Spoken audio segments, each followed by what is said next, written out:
And hello and welcome to Shooting the Shit with Jim. I am Jim. This is episode 29. And I know a lot of you were expecting to see Jen. This is not Jen.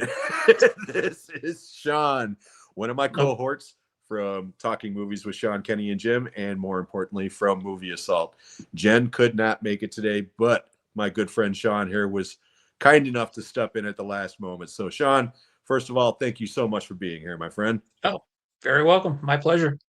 No, like I said, you're saving me from like juggling for 2 hours and looking like a total idiot. So, well, Well, more than usual, anyways. But I'm here to help you look like an idiot, so that'll be fine. right. But anyways, yeah, Jen was originally supposed to be on today, the villainous vixen, but unfortunately, she had some car troubles today. Her car broke down out in the middle of nowhere, and she wasn't going to be able to make it home in time for the show. However, she is still planning on being on our show on Tuesday night, which I will be talking about in a couple of moments. But just wanted to wish her the best. Hope everything is good. She said that she would keep me informed as far as her situation goes. And if for some reason she does make it home in time, she will drop in. So hopefully you guys will stick around and just watch me and Sean. Okay. But Hopefully. yeah, but again, best wishes, Jen, and we'll see you on Tuesday night. Okay. And speaking of Tuesday night, I might as well go ahead and do this now. On Tuesday night, the next episode of Talking Movies with Sean, Kenny, and Jim will be on, and it's going to be another Time Warp episode. We are going to 1985, where we will be counting down our top 10 favorite films from that year, not best. And Jen will be the special guest that night. She picked the year, and we're really looking forward to that. But what's funny is this will be the third time that we've done this.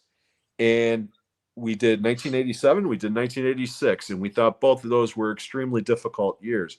So when Jen said 1985, I was like, oh, cool, this is going to be a piece of cake. Yep.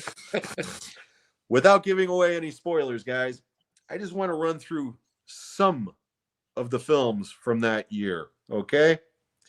And some of these will be on my list, some of them may not, okay? But just real quickly, The Breakfast Club, Friday the 13th, A New Beginning, Cat's Eye, Code of Silence, Rambo, First Blood Part 2, A View to a Kill, Secret Admirer, Pale Rider, Back to the Future, Emerald Forest, Mad Max Beyond Thunderdome, Silverado, Explorers, Day of the Dead, Fright Night, Weird Science, Real Genius, Return of the Living Dead, Invasion USA, Life Force, Remo Williams, Silver Bullet, Reanimator, Clue, Warning Sign. Oh, we're not done yet. To Live and Die in LA, Runaway Train, Enemy Mine, Jagged Edge, Better Off Dead, Pee-wee's Big Adventure, The Heavenly Kid, Cocoon, Prizzi's Honor, Just One of the Guys, A Company of Wolves, Ladyhawke, The Last Dragon, Lost in America, Mask, The Sure Thing, The Falcon and the Snowman, Witness, and Vision Quest. And there's probably at least another 100 that I didn't mention. So nothing. Yeah, we got our work cut out for us again, man. So hopefully you guys will tune in on Tuesday night to Talking Movies with Sean, Kenny, and Jim. Find out what made our lists, what did not make our list. So, but before we get any further into the show, I do want to acknowledge some people that are here in the comments. So let's go ahead. First, we've got Anthony's Hormore. Anthony's here. Hey, what's up, buddy? And speaking of Anthony, he's going to be on this stage in a little next month, and I will go into that in a little bit further into the show. But Anthony, thank you so much for being here, buddy. And then we've got Pope Papschmear here. Just finished blanking a blank that swallowed my blank and drunk my blank, contemplating a penicillin shot. That's good advice, my friend. Sounds like a Saturday. My lovely wife is here. She says, hi, Sean. Nice to put a face to your name. Thank you, honey. Texas is here. What's up, Texas? And she says, sorry, Siri corrected me on the spelling of your name. All right. And Sarah, I got the shockest news to tell everyone. Well, first of all, Sarah, thank you so much for being here, and I hope that you are doing well. Melina is here. John Wayne and Michael Landon are college dropouts at the University of Southern California. Thank you so much for that update. And Juno is here. Hey, Juno, what's up, buddy? Hey, Juno. Thanks for being here as always, my friend. Let's see here. Dawn says, and on and on and on. Yeah, big year of 85. It really was. It was the year I graduated from high school. And I had a full head of hair at that point. Me too. Yeah. Alexis DeMite have retired in acting. I don't know who that is, but thank you. Let's see here. Make sure I'm not missing anything. Juno says, I need your help to get back to the year 1985. Well, I'll tell you what, Juno, when this baby hits 88 miles an hour, you're going to see some serious shit. Yep. Okay. And Sarah says it's about your, oh, I know your aunt was ill. I'm so sorry. I have a feeling I know where that's going, Sarah. Yes, my condolences. I am so sorry to hear your loss. Okay, on that note, let's try to get into something a little more festive, okay? Sean, big things happening on your channel, man. A certain video of yours caught fire recently. Yeah, I What's don't up with know that? why. I have no idea. I have a review of the Delta Force that went not viral, but it blew up. It's the most popular video I think I've ever had in years. I have no idea. I rewatched it just to make sure, like, my titties didn't fall out or something, like I missed something, you know.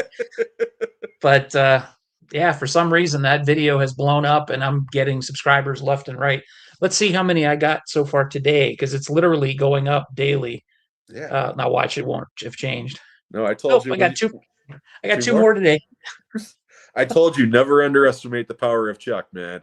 Yeah, must be only because I was fairly coherent during the video, and it sounded like I knew what I was talking about. So no, it was a good review, you know. Thanks. But I mean, I don't know if it was a 20,000 view review, but it was a good review. Hey.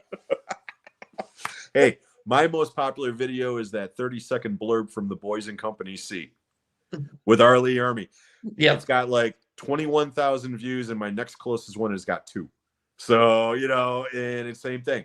That thing blew up, and I ended up getting almost 100 subscribers over the course from that video alone. And it's like, shit, if I would have known that was the case, I would have posted that whole fucking movie, like, you know, first video I would have done.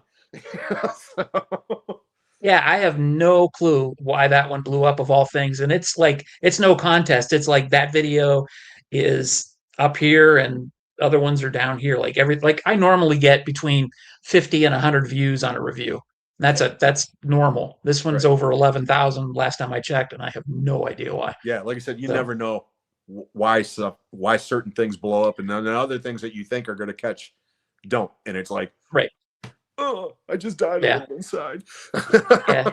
Tom says maybe it's those crazy right-wingers loving Delta Force. Although maybe I don't appeal to crazy right-wingers. I'm not a crazy right winger, and I love the Delta Force. It's a piece of cheese, but it's a fun movie. But thank you for being here, Tom. And I know Tom was really looking forward to seeing Jen. So, but thank you for coming anyways, Tom. Sorry. No, I didn't mean it like that. She passed while my parents put her in a home. Oh, yeah. I'm very sorry to hear that, Sarah. My condolences. Yeah, very sorry.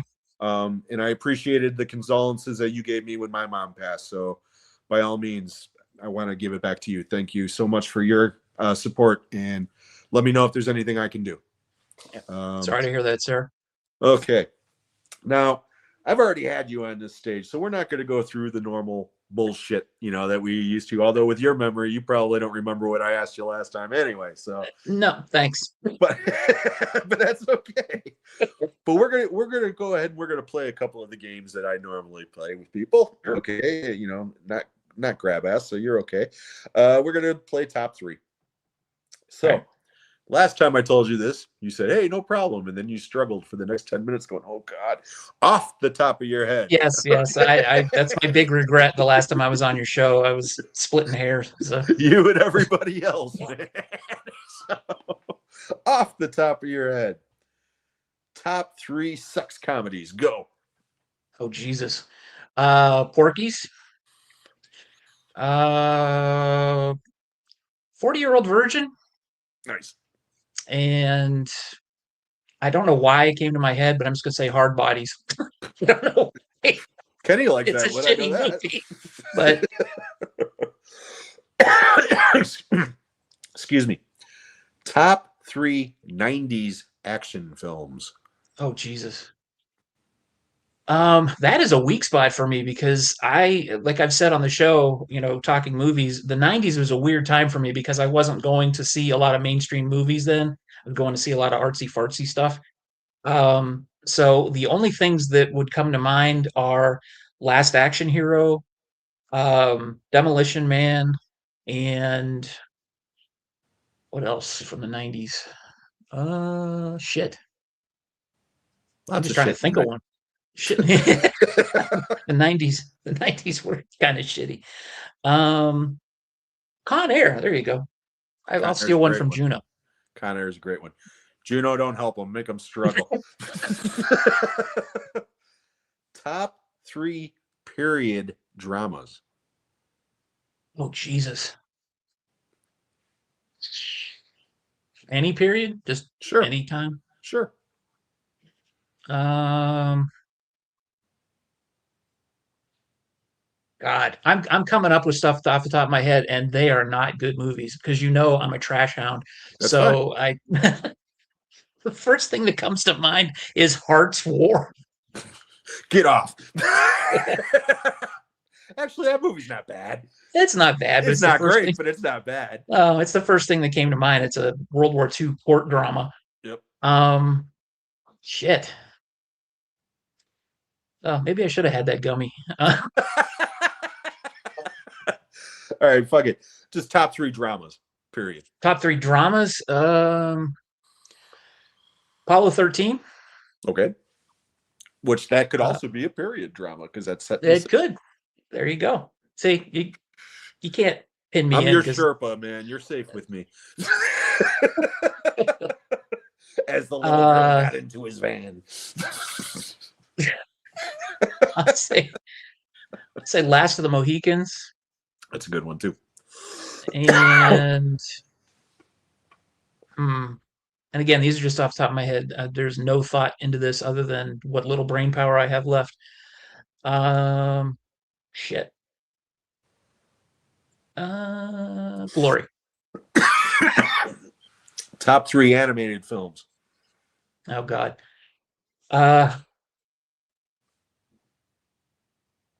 When the Wind Blows, or Where the Wind Blows, the one I just reviewed for the Apocalyptic April. That was a fantastic movie. And being animated was just crazy.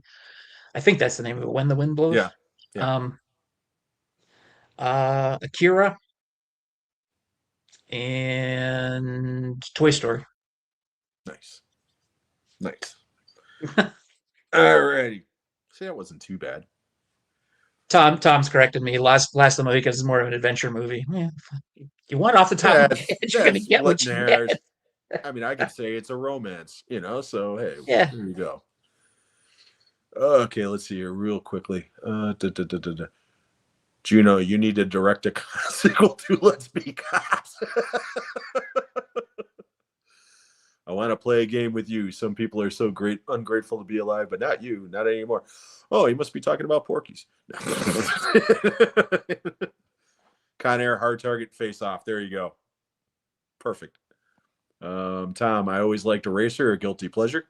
It's a good movie. I like that movie. Let's Be Cops. We'll cross over my Cobra remake and we kick ass. I would watch that movie. If it had James Caan, James Caan's awesome. He was just picked up Thief. Oh, that movie's so good. I love that movie. I watched it with my dad a long time ago. I don't remember anything other than I love the soundtrack, so I bought it off of a slow burn. eBay. Yeah. I mean, don't expect a lot of people at the time were expecting like an action film, and it's like it's not that. It's Michael Mann, so. But when it kicks in, holy shit! And without a doubt, Jim Belushi's best performance. I mean, he's got he's in it. He's got a small role in it. He's one of the crew, one of James Caan's crew, and awesome. He's actually pretty damn good in it. I second all of Juno's picks for action. I will add The Rock, Broken Arrow, and Speed. Oh shit, The Rock. There you go. I was thinking The Rock. Yeah. Akira was freaky and crazy. Yep, absolutely. Those are action epics, Anthony, and I feel 90s was the year for action films. See, now I will always stick with the 80s for just about everything. Hey, and Carlos is here. Hey, Carlos, how you doing, buddy? Hey, Thank Carlos. you so much for being here.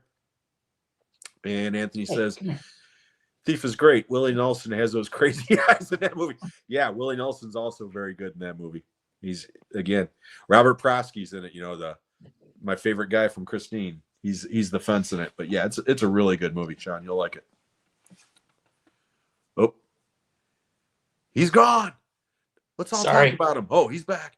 I'm back. Yeah. Asshole dog is being an asshole. Come here. Come here. Alrighty. Hey. People dropping movie face-offs without me. Actually, no, we haven't had any movie face-offs yet, pal. So Nope, not yet. We're waiting on you.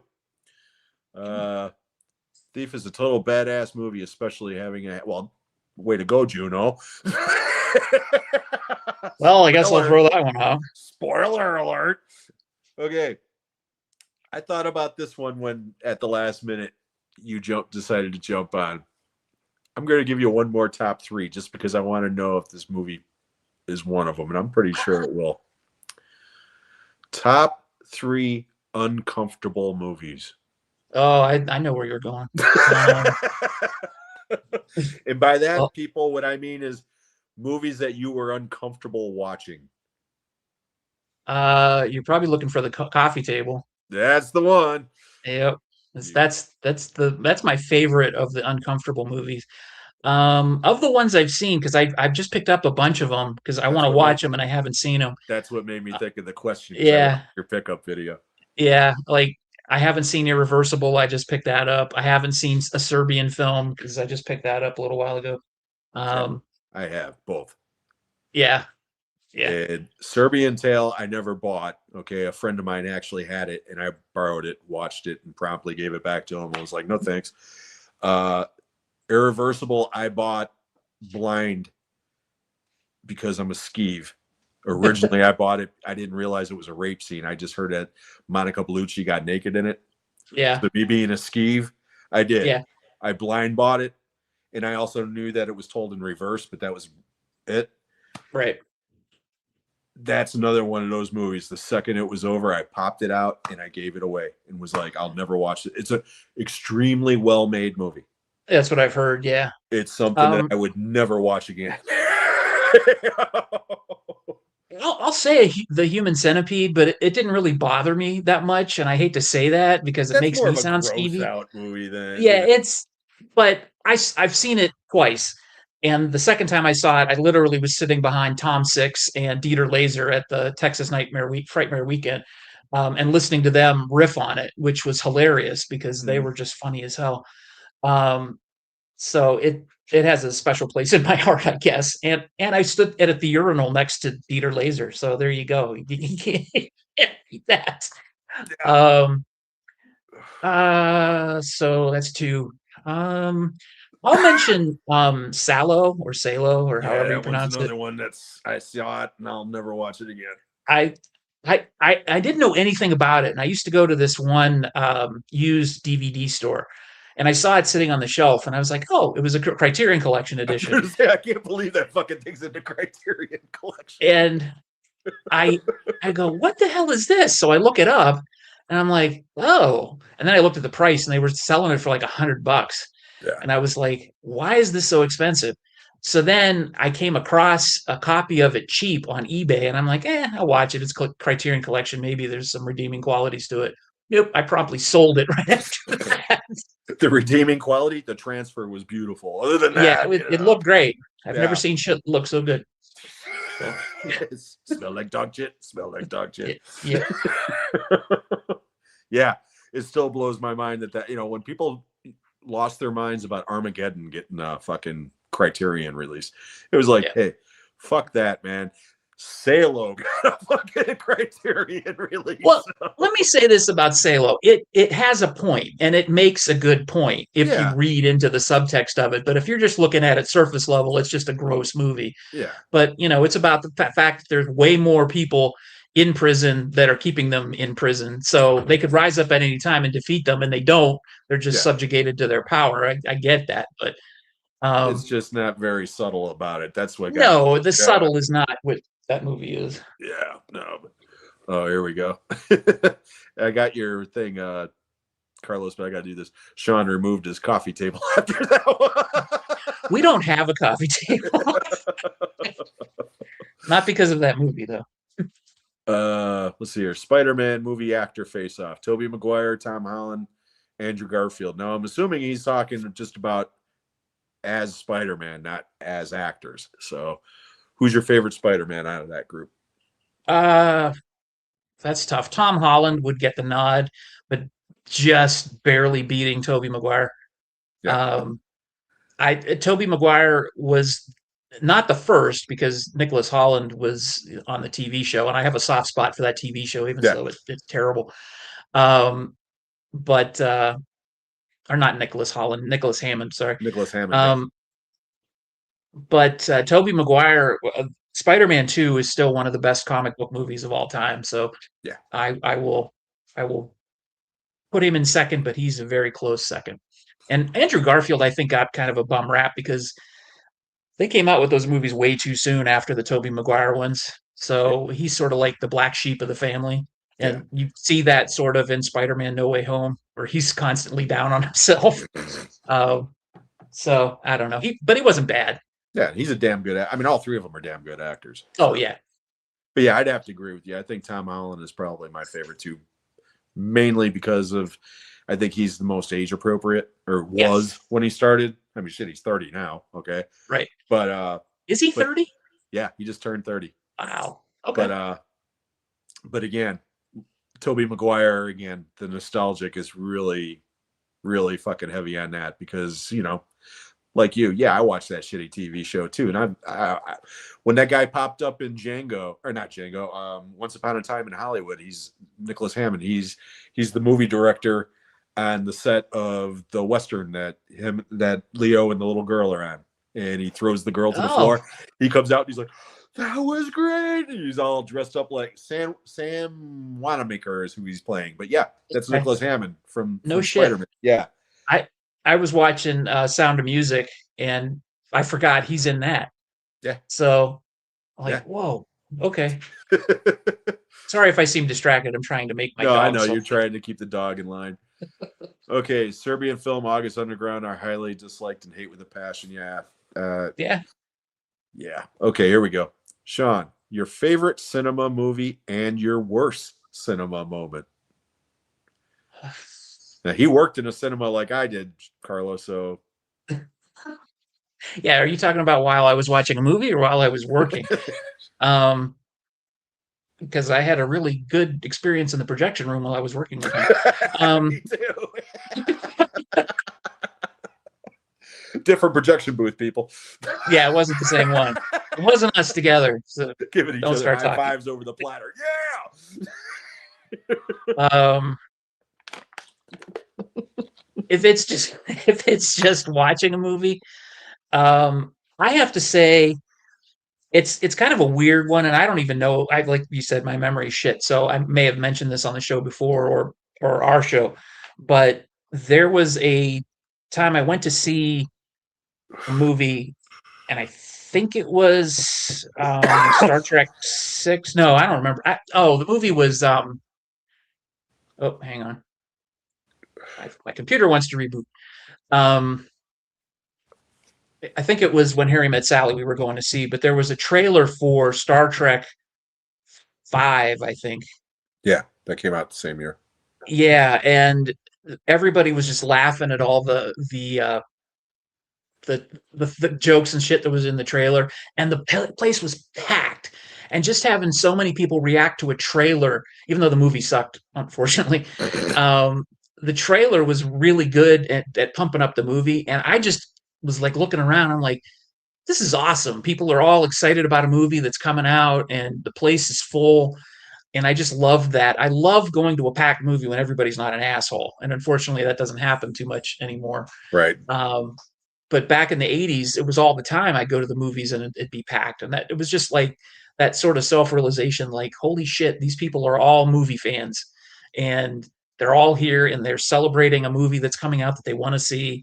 And we're here to see a good movie with, Billy Crystal and Meg Ryan. And I don't know, for whatever reason, that's one of my favorite memories. And I'm a sap. So that just was awesome for me. I love that. If it was actually watching a movie, it's not that original of a thing. It's when Captain America grabs Thor's hammer in Endgame, because that was the last time I was in a crowded movie theater and everybody lost their shit. Yeah. So Yeah. People did lose their shit during that moment. I'll give you that, because I saw it in a crowded theater too. No, that's a great answer. What about worst? My worst was probably one of my first bad ones was, and this is so random. I used to go to the movies with my mom or my dad when I was little, obviously, and my mom took me to see Jabberwocky. Remember Jabberwocky? Oh. Yeah. And Enough the said. first 10 minutes of that movie is gross, and then the film broke, and I couldn't see the rest of the movie because we left and we got our money back. We left. Count So yourself fucking lucky, man, because that movie's brutal. yeah, I don't know why my mom took me to see Jabberwocky. I can't remember how old I was when that came out. Was your mom But a Monty Python fan? I was. Okay, maybe that's why. Yeah, Because they were selling I think it as that, you know. yeah, that's what I wanted. But why she said okay, I don't know, because she was pretty. I couldn't watch Willy Wonka when I was on TV when I was a kid, so figure that one out. Uh, and the only movie I ever walked out of, I think I've mentioned it before, and it wasn't even that bad of a movie, but the girlfriend I was with at the time hated it. I hated it, and why I said there was La Divorce with Naomi Watts. Never and Kate Hudson. watched it. Never watched it. Yeah, it was pretty bad, so we left. And it was at my theater too. Hey, no. So it didn't cost me anything. The only time that I was with somebody who walked out of a movie, I'm such a dick. Actually, it was twice. My ex-wife, when we were dating, she walked out during Hellraiser when Frank started cutting the rat when he was standing above him. She walked out, and I went after her, and about 5 minutes later, we both came back and watched the rest of the movie. Okay. But the second time, Pet Cemetery. Okay. And I didn't think about it at first, but then I realized her dog got hit by a car like a week earlier. Oh. And I didn't even think about it. So she went out to the lobby, and I went out there, and I was like, "Hey, do you want to leave?" And she was like, No, you can go back in if you want. And I was like, okay. Horrible. I mean, to be fair, I was young and stupid, you know. I would never do that shit now, you know, but no. As a youngster, I was like, okay. Yeah. Bad.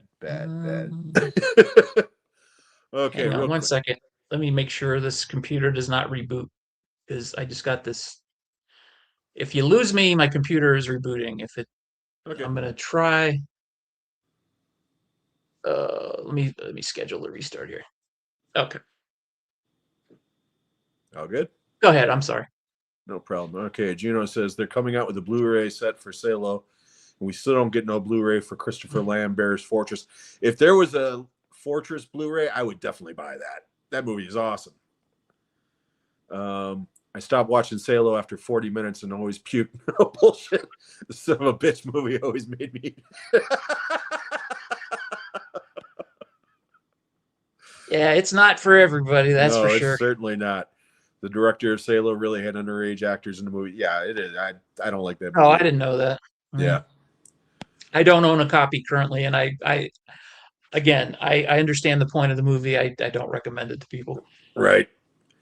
Just want to say Bombshell Barbara Eden is 95 years young today, and she's still beautiful. For a 95-year-old woman, she looks great. She really does. Yep. I won't go the Kenny route, you know. Do like Tobey Maguire and Spider-Man 2 is the GOAT, and Spider-Man 3 could have been good, but Sony fucked that up, especially wasting Venom. I've said it before, I'll say it again. The problem with Spider-Man 3, too many villains, too many musical numbers. Yep. If they would have dropped one or two of each, that movie would have been great. Yep. Toby edges it for me. Yep. Texas Barbara Eden is a goddess. Hell yeah. Mika's here. Hello, Mika. How are you, dear? Thank you. Good to see you. Tom says, wait for me. My biggest jump scare and personal favorite cinema moment. Robert De Niro dressed as the housemaid, suddenly turning around and strangling Joe Don Baker in Cape Fear. What's your greatest jump scare? Oh, you know what my greatest I jump know. scare is? Because I think it's Exorcist better than 3. Yeah. Because I do not like jump scares as a rule. I think if a movie is quote unquote a horror movie and all it does is make you jump, it's not truly scary. Correct. But that movie creeped me the fuck out. And it has that jump scare right in the middle when you're not expecting it. Yeah. And I swear to God, I went airborne out of my seat Oh, because it came out of nowhere. yeah. That's why it's so good. Yeah, it's just that tension building and building and building, and then you're kind of like, what is going to happen? And then wham! Yeah. And I don't even like telling people what it is, just because I want people to see that movie and I want them to get hit with that because I love that movie. No, what's great about that is because you know something's coming. Yeah. But you don't know that's coming. And Right. the way that it happens, it's just like, holy it's like the fuck, because we talked about this on the other show when you said that's your favorite. And I agreed with you originally. And then I said, wait a minute, back up. Mine is The Thing, the blood test scene. Yep. Because it's, even though they're totally different, they are also very similar. They build. And then when you're not expecting it, bam. And it's like, holy shit. Yeah. That one still gets me because, well, not so much anymore because I know it's coming, but when the first couple times I watched The Thing, I forgot about it. Well, obviously the first time I didn't know it was coming. Then the second or third time I watched it, I didn't know it was coming, and I'm like, oh shit. So yeah, it worked. Yeah. And that on multiple viewings. So that's a definite testament to how powerful it is. Did you get around to watching that new Thing Expanded doc yet? No, not yet. Those I have to. It's so good. Yeah, I can only imagine. Those documentaries are going to really require me to have like a lot of time because they're so fucking in depth. And the one I'm really looking forward to seeing, and I plugged it on the show or on one of my videos or something. I don't remember. I plugged it somewhere. The Jaws Explored. They're coming out with the Jaws one for next year, and I leapt on that because I can't wait to see that. But the documentaries, I've gotten quite a few of them. I just have to set aside time to watch them because it's like today I can do the show with you because I'm here in the house by myself. So I've got the rest of the day to do whatever I want. So I might sit down and actually watch one of those documentaries today because I've got all day to myself. It's just living in this house with my wife, and it's very small. She's constantly in and out of rooms and talking and stuff. And it's no knock against her, but I'm one of those people that has to concentrate on a movie. And if I can't concentrate on it, I will just literally do anything else other than watch a movie. So I can't wait to see that though.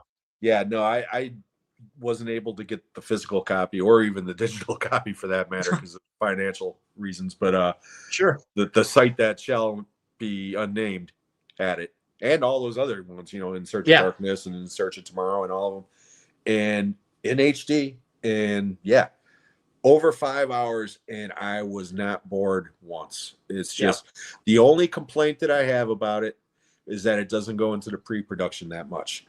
Oh, they really? Barely gloss over what the pre-production process, and then boom, they're into it, and it's like, and that's the only thing that I wish they could have gotten a little more. They could have, a lot of the stuff that they talk about, I've already heard because again, I've seen on the Scream Factory one, they've got that 2.5 hour long Terror Takes Shape or something like that. It's great doc, But if you're a fan of the movie, which I know you are, you'll love it. You'll love it. Cool. And the highlight for me was seeing that they more or less got everybody that's still alive back, with the exception of Rob Bottin, because he dropped off the face of the planet. He's done with everybody basically. He doesn't do interviews, he doesn't do public appearances, he doesn't do anything. So which is a shame. Yeah. No, the guy's a genius. I mean, absolute genius. So, all right, real quickly, let me get back into the comments here. But Tom was talking about the jump scare since didn't see it coming. Yeah, absolutely. And that's a great movie too. I don't know about the TV series. I tried to watch of Cape Fear. They adapted it as a Oh yeah. limited series with a great cast. You know, Amy Mhm. Adams and Javier Bardem and stuff. I couldn't get into it. I Oh mean, really? yeah, I might try it again. And maybe I was just distracted or whatever. But I couldn't get into it. And yes, Mika, I did. I'm a horrible person, but I'm a nice guy now. See, guys, thoughts on the new Miami Vice movie, Miami Vice '85, starring Austin Butler and Michael B. Jordan? Yeah, yeah. I've got a thought. Why? Yeah, I mean, I, I like both of those guys. Okay, as Me too. actors, especially Michael B. Jordan. I mean, Hmm. he's phenomenal. Okay, that last Miami Vice movie didn't work for me. I didn't even see it. I saw it and I forgot about it 10 minutes after it was over. So, and even the show, okay, the show is good for nostalgic reasons. Mhm. Okay, it was a perfect snapshot in a time and place. Okay, Mhm. but for people that weren't from that era, if they were to watch that show now, they'd be like, "What the fuck is this? This is so cheesy. This is so Yeah, stupid. This yeah. looks like Grand Theft Auto Vice City." I Exactly. mean, Yeah, so. yeah. But whatever. We'll see if the reviews are good on it and everything. It's kind of like Heat 2. I'm not really looking forward to that either. So all right. I didn't like. Yeah, again, the TV show, but whatever. Okay. Didn't they didn't they learn their lesson from not making it into a movie with Michael movie? Yeah, again. They'll keep going back to the well as many times as possible until eventually they get water. I mean, it's just the Uh, way it is in Hollywood. What was that?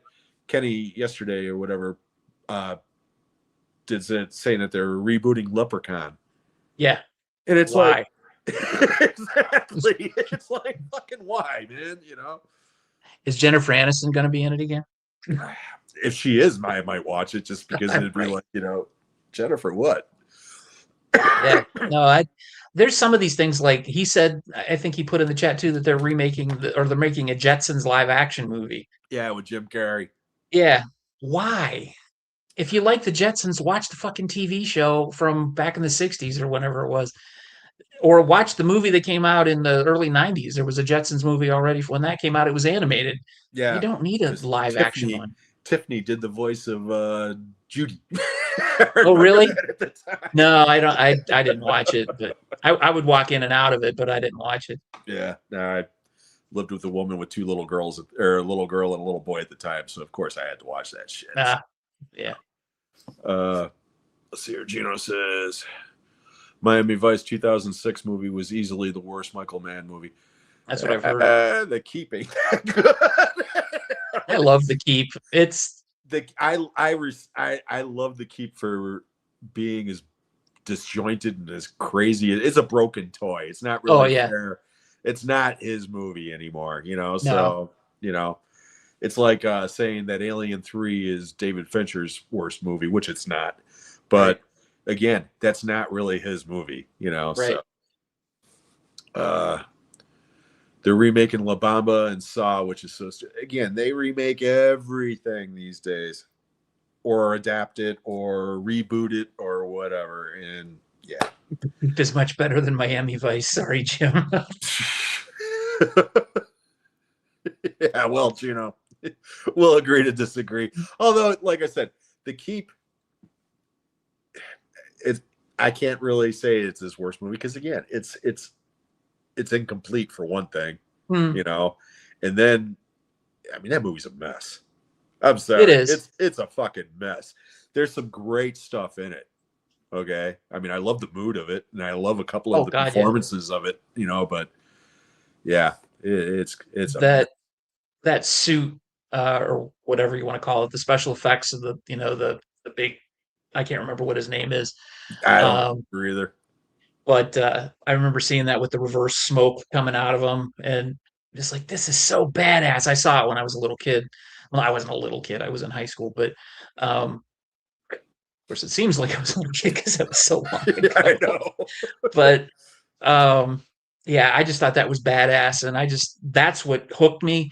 And the fact that it didn't make any sense the first time I saw it, I'm like, oh, but it was so cool. And then I went back and watched it. And I'm like, yeah, it's not a great movie, but it's still cool, you know? So Yeah. Scott Again, Glenn's character, what the fuck, you know? I yeah. read the book Again, later.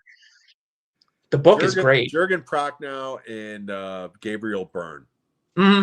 are great. I mean, they Yep. both are. I mean, even McKellen's kind of, what the hell are you doing in this movie? But I agree about Scott Glenn. It's like, what the fuck, man? He's in a totally different movie. He just is. It's like, again, stylistically, that movie's awesome. I mean, Yeah. it does. It looks cool. It's got a great music from Tangerine Dream. I mean, there's some Yeah. atmospheric. I mean, but man, is that movie a fucking mess. I mean, Yeah. I read It the is. book before I saw the movie. Oh, you read the book before the movie. Yes, and the See, I read book the book makes a after the hell of a movie. lot more sense than the movie Yeah. does. So when I saw that movie, I was like, "What the fuck is this?" So. But anyways, I wanted to acknowledge real quickly Spectre's here. Hello, Spectre. Thank you so much Hey, for being Spectre. here. And we have another new person who I haven't seen before, Tony the Jaeger. There you go. Thank you so much for being here. I appreciate it. And Juno, Welcome. of course, is still on about Miami Vice. Let it go, Juno. Issue with Miami Vice was making a Miami action look boring, and you barely have Colin Farrell and Jamie Foxx having any scenes as buddy cops, and you have stupid arguments throughout. Again, I haven't seen that movie in years, and I remember I did not like it.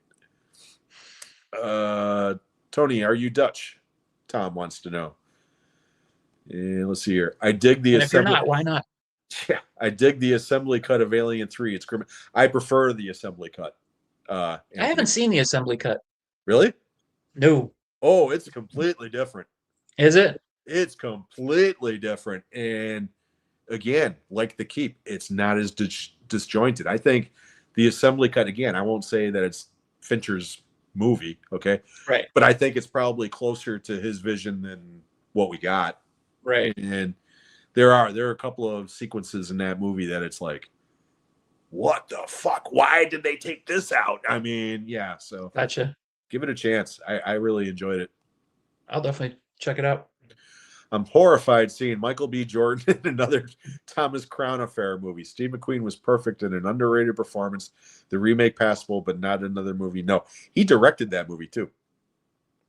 For the Thomas Crown did? Affair. Yeah, it's like a vanity project for him. So Michael B. Jordan? yeah, No shit.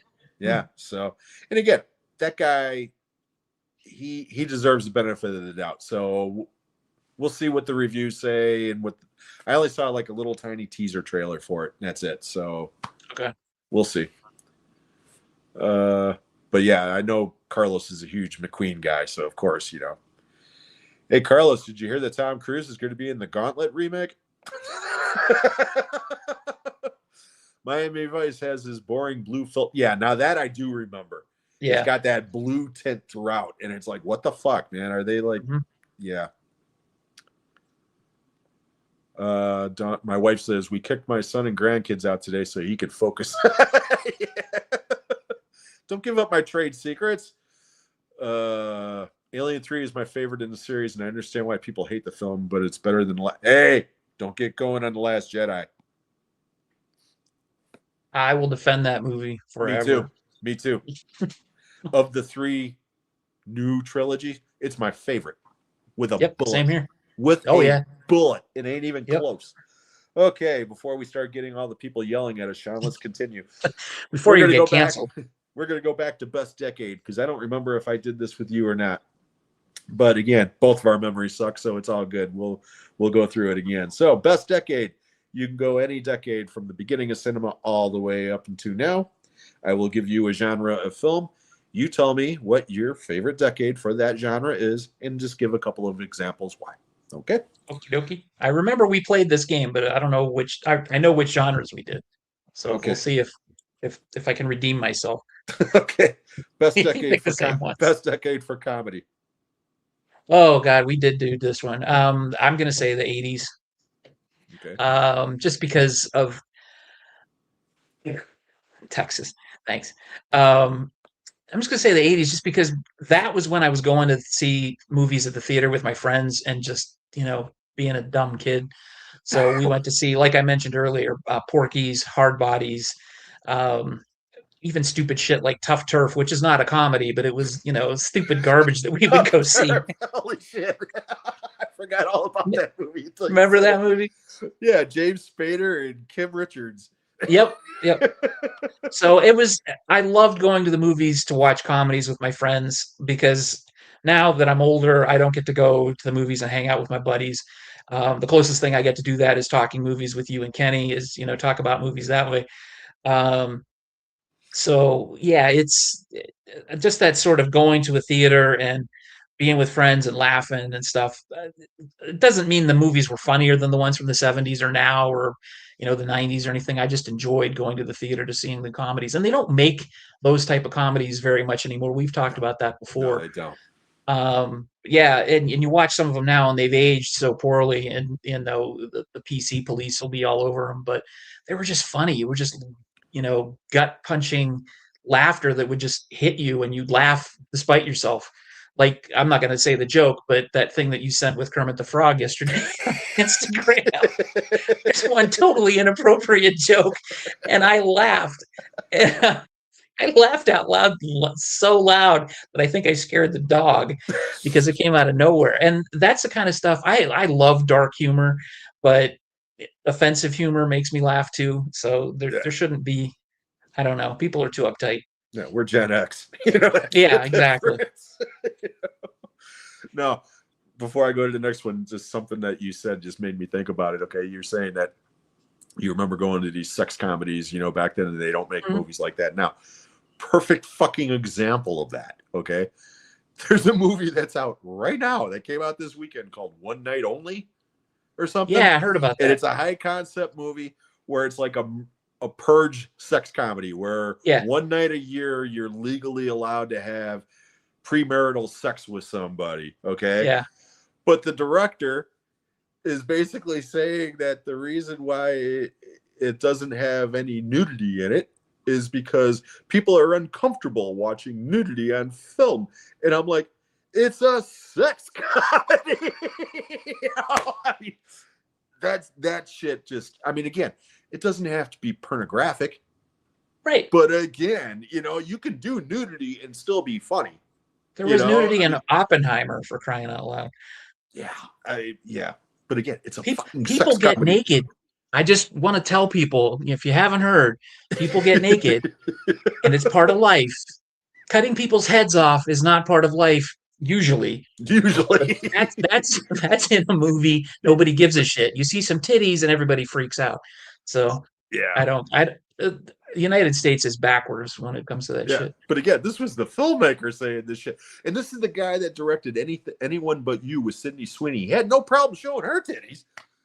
Oh, well, I got a reason to see that movie now. All right, cool. That movie's not too bad. Mainly because it's got, I can think of two good things about it. But anyways, best decade of drama. You know what? I've really come to appreciate the 70s. I've been watching a lot of older movies lately, and I've made this comment on Instagram, and I think I've made it in YouTube comments, that a lot of the movies that come out today are pretty bland, or they make them by focus group.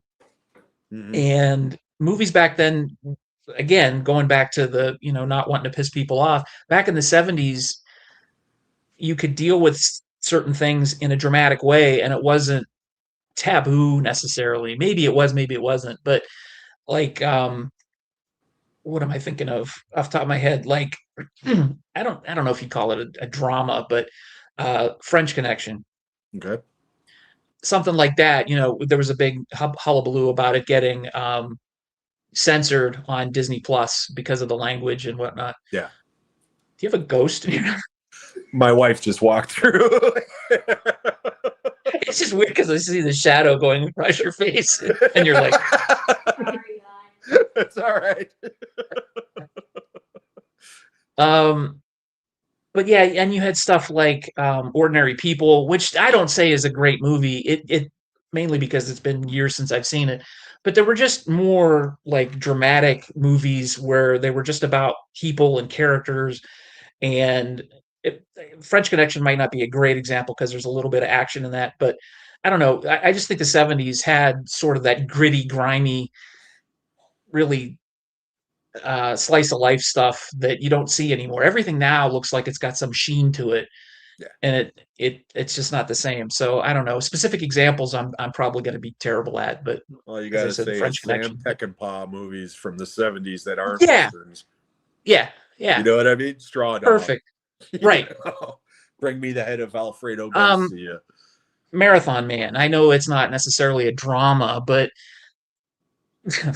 Sean is a big fan of Last Tango in Paris. I've never seen Last Tango in Paris. It's like butter. I've heard about it, but I haven't seen it. You're not missing much. It's movie's gross. Best decade for action. Oh, that's got to be the '80s, no question. Um, that's when all the big guys were out. Chuck Norris, Sylvester Stallone, Jean-Claude Van Damme was sort of at the end of the decade, but at the peak of his powers. Um, and just all sorts of stuff like Bloodsport, Kickboxer, Rambo. Not obviously that is not a Jean-Claude Van Damme movie, but just any of the Chuck Norris movies. Invasion USA, which I had a great theatrical experience with. Inga from Sweden. Yeah. Cecilia was her name. For those that don't know the story, I'll please just tell the story. It's great. I'll tell you the story. So, and it's funny because it's 1985. I had a homecoming date. I asked the foreign exchange student from Sweden to go to the homecoming dance, and I figured, well, we should get to know each other before we go out to the homecoming. So I'll take her to a movie, and I'm thinking, okay, we'll go see something,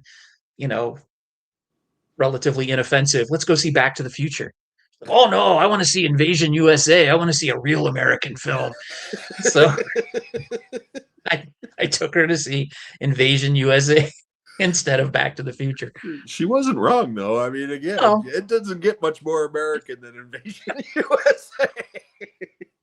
Which is Norris not with that glorious mullet driving around in that big ass pickup truck killing people. I mean, come on now.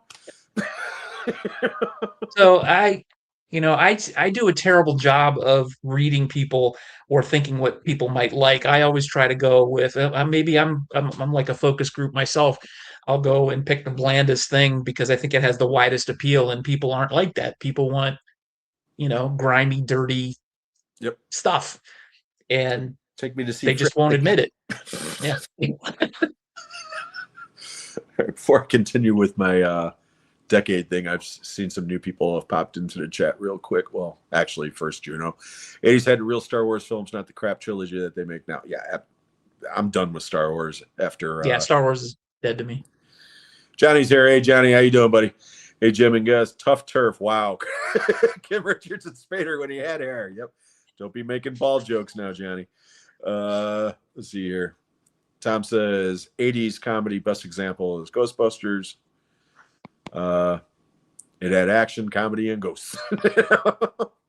Juno says one night only sounds dumb. I want Purge and Carnage. Yeah, exactly. And titties. And titties. Yes, Juno, I'd rather have you kick me in the nuts repeatedly than watch. No, Johnny, no. The issue is a lot of rebooted superhero films are shoving down our throats, and everyone overhyped it like the last few bombs as nobody cares about. But every time they say that people are sick of superhero films, then something else comes out. I mean, look at what Spider-Man's doing right now. I knew that movie was going to be big. I had no idea. I think it was going to be this big. I mean, come on. I don't think anybody thought it was going to be this big. I think Disney needs to learn from this that people will go see superhero movies about characters that they know and they love. Yep. Superman, hit. Spider-Man, hit. Supergirl, nobody gives a shit about. Yep. And and Black Adam, nobody gives a shit about. And you want the big ones. You want Batman, you want Superman, maybe Wonder Woman if it's not shitty like Wonder Woman 84. Um, but just bring out the big guns and, have those supporting characters be supporting characters because that's what they are. And a comic book is a lot cheaper to produce than a fucking movie. So don't spend $400 million on, Black Adam 2 when nobody's going to go see it and then be surprised when nobody goes see it. Because I can tell you right now, if they did that, well, they know it now, but nobody's going to go see a sequel to that or anything else. Nobody wants to see these heroes. Now, yeah, there's examples like Guardians of the Galaxy where they may not be well known, but the movie is well made and and it carries on the personality of the characters and it becomes a hit. But that's the exception and not the rule. People want to see the big ones. Yeah, not only that, but people want to go see a movie. They don't want to do homework. Because yeah, that too. But that I mean, too. I understand when the MCU started doing their thing, it was fucking brilliant. I mean, it really was the way that they interconnected everything. But you didn't have to see everything to get the gist of the next movie back when it started, okay? Or at least through phase 2, okay? Right. The problem with Star Wars and the MCU was then they started splintering off on all these TV shows and trying to incorporate them into these movies. And it's like Thunderbolts, okay? Came out. Now, I've gone on record. That was actually my favorite superhero film from last year. I didn't think it was great, but I pleasantly surprised, by it. I didn't know half the fucking characters on it because I never watched the TV shows, okay? Right. But it didn't matter because it was still good. It didn't. I'm sure if I would have seen those shows, maybe it would have hit a little bit stronger in certain areas, okay? Right. But it wasn't like, what the hell is going on here, okay? Now, the Captain America movie, on the other hand, which was a piece of shit, okay, The Brave New World, but that was more or less a direct sequel to not only the Edward Norton Incredible Hulk movie from 15 years earlier that a lot of people forgot about, but also that TV show that I never watched. So I didn't know what the fuck I was watching, other than the fact that it was dumb and it was cheap and it looked horrible. The effects in that movie are terrible. They're like Flash level bad. I mean, just, That's bad. So, I mean, now the Fantastic Four thing, that movie, without a doubt, is the best version of the Fantastic Four. But even that movie was underwhelming. As soon as it was over, I forgot what it was even about. Yeah, I walked out of the theater thinking, what did I just watch? Because it was immediately generic. I just remember Sue Storm was pregnant and they went through some sort of rainbow shit in space. And that's... Yep. And she was probably the best thing about that movie. Yeah. Because she gave a really good performance, But other than that, it's like, and again, it wasn't a bad movie, but it was what... MCU movies, Star Wars movies, even DC movies back in the day, they were events. Yeah. You were excited to see them. You went and saw them. And then as soon as you walked out, you were like, oh my God, that was amazing. I can't wait to go see it now. Go see it again. Yep. And now it's like, maybe I'll check it out. I'll watch it on streaming. Yeah, that's the other thing too, is, when we were growing up and these movies would come out, we didn't have streaming. We didn't have home video. At a certain point. So the only way to see a movie again was to see it on the big screen when it came around again. And they did. Yeah. Star Wars would leave town for a month or two and then it would come back and I'd go watch it 2 more times and then it would leave. And then 6 months later it would come back and I'd watch it 2 more times. And if that happened right now, it'd be commercial suicide because there's no reason for that to happen. You can watch movies on your phone now. While you're on the bus. So I don't know. The landscape has changed completely. Yeah. People have gotten spoiled. Oh God, yeah. But in a way, it's a double-edged sword. Okay. You could say, well, people have more options to see many more things these days. It's unlimited. Okay. Yeah. But the flip side of that is okay, it's unlimited. So you're missing out on some shit and you're focusing on a bunch of crap, or it's overwhelming, so you decide not to watch anything at all, and you just go back to the old stuff.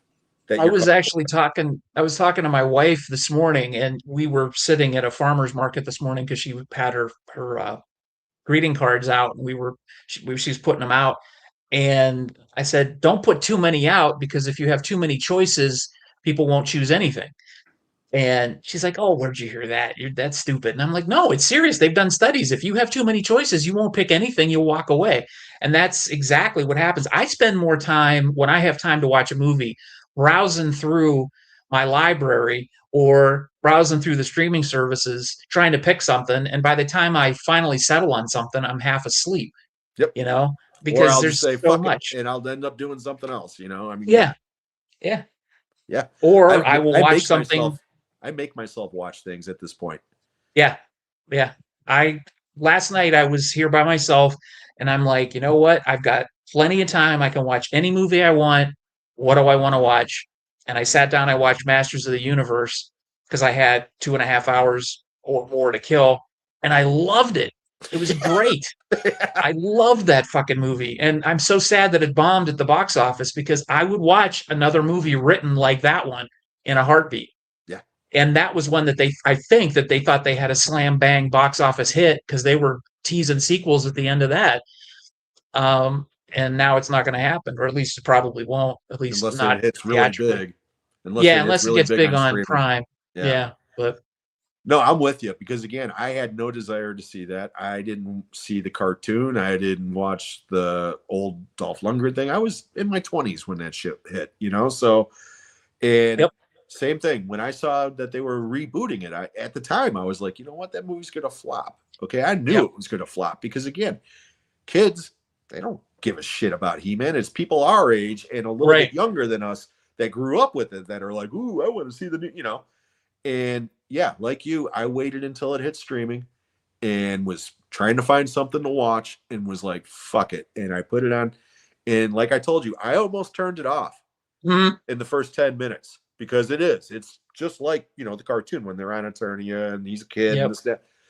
But the moment that he's in that restaurant telling the story to the girl and she's just looking at him like, I gotta go. Your phone didn't ring. Yeah, it did. I gotta admit, I started to get into it, and then once he got that sword back, I was in.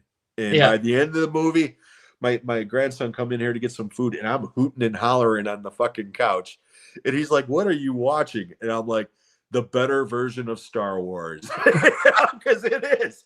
If I had to watch that or the Grogu movie again, I would definitely watch Masters of the Universe. Oh God, yeah. I didn't even see Mandalorian. I was not opposed to going to see Mandalorian at the theater, but then I started hearing reviews of it and that it's geared towards kids and it's boring and or the action is just geared towards kids or whatever. I'm just like, screw it, I'll watch it on streaming. And I still haven't watched it, and I don't even know that I ever will. Yeah, Jabba the Hutt's kid worked at the Bear. All right, nice kid. I mean, it's like, really, dude? I mean, why does Jabba have a 6-pack and and guns? And it's like, fuck that shit. Those Honest Trailers, that guy that does the Honest Trailers, yeah. he did the one for that one, and I started seeing some clips of the movie and that, and I'm like, this looks awful. Yeah. This looks ridiculous. Yeah. So I'm glad I didn't go see it. Yeah, that is not the worst movie I've seen this year, but without a doubt, as of right now, it's the most disappointing one I've seen this year.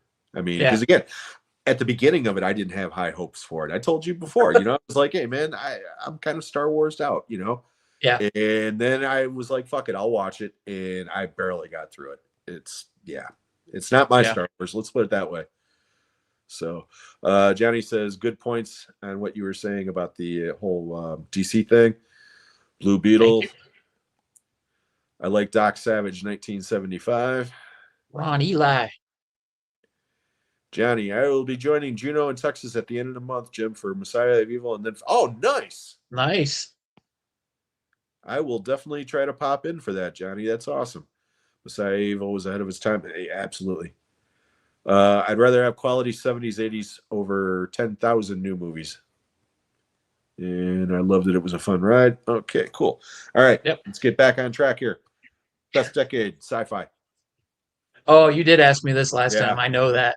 and I said 70s, and I'll say it again this time. Again, just because of the experimental side of it. I like, special effects are great and all that stuff, but I like movies like Dark Star and obviously Star Wars, which was in the 70s. But it was experimental for its time because nobody was doing stuff like that back then. Yeah. Um, No, and Fox even thought Silent Running. What? Fox, Fox even thought Star Wars was going to be like nothing. Yeah, They put all yeah, their money behind fucking Damnation Alley that year. right, right. Uh, to to say I liked Damnation Alley, and before Star Wars, that was one of my favorite science fiction movies because we went to the drive-in to see it, and I loved it. And admittedly, the special effects sucked. I was 9 years old at the time, and I knew the special effects sucked, and I still loved it. That cockroach scene is still playing on the back of my mind on repeat all the time. Oh So yeah, no, that's the best part of the movie yeah, is the cockroach scene. But yeah, Jan Michael Vincent with those giant scorpions. yep, it's like yep, the Food of the Gods and Empire of the Ants effect. Yeah, yep, not good. yep. Not good. See, that's another thing. Those movies came out during the 70s. That was prime era when I was a little kid. My imagination was running wild. You go see At the Earth's Core, people the Land that Time Forgot, the Yep. original one, People that Time Forgot, um, just all that kind of shit. It was I thought that was the pinnacle of filmmaking back then because we hadn't seen anything like Star Wars. And um, I was used to seeing on TV like the 50s and the 60s, which I didn't really dig when I was a kid. I always thought the 50s and earlier were better science fiction movies. 60s science fiction movies were always too psychedelic for me for some Yeah. reason, even as a kid. They just seemed weird. Um, but yeah, the 70s was where it was at when I was a kid, and I still love it today. But Yeah. as far as quality, yeah, the 80s might have been better, but I don't know. I enjoyed all the movies of the 70s. Logan's Run, like I said, Silent Running. Yeah. Um, Close Encounters, obviously, but oh God, yeah, yeah, no, you started talking about those H.G. Wells movies and shit, and Land That Time Forgotten. All I kept thinking about, starring Doug McClure yes, and Marjo Gortner. yeah. Marjo Gortner. There is a guy. When I was coming up in the movies, like yeah, I'm a big star.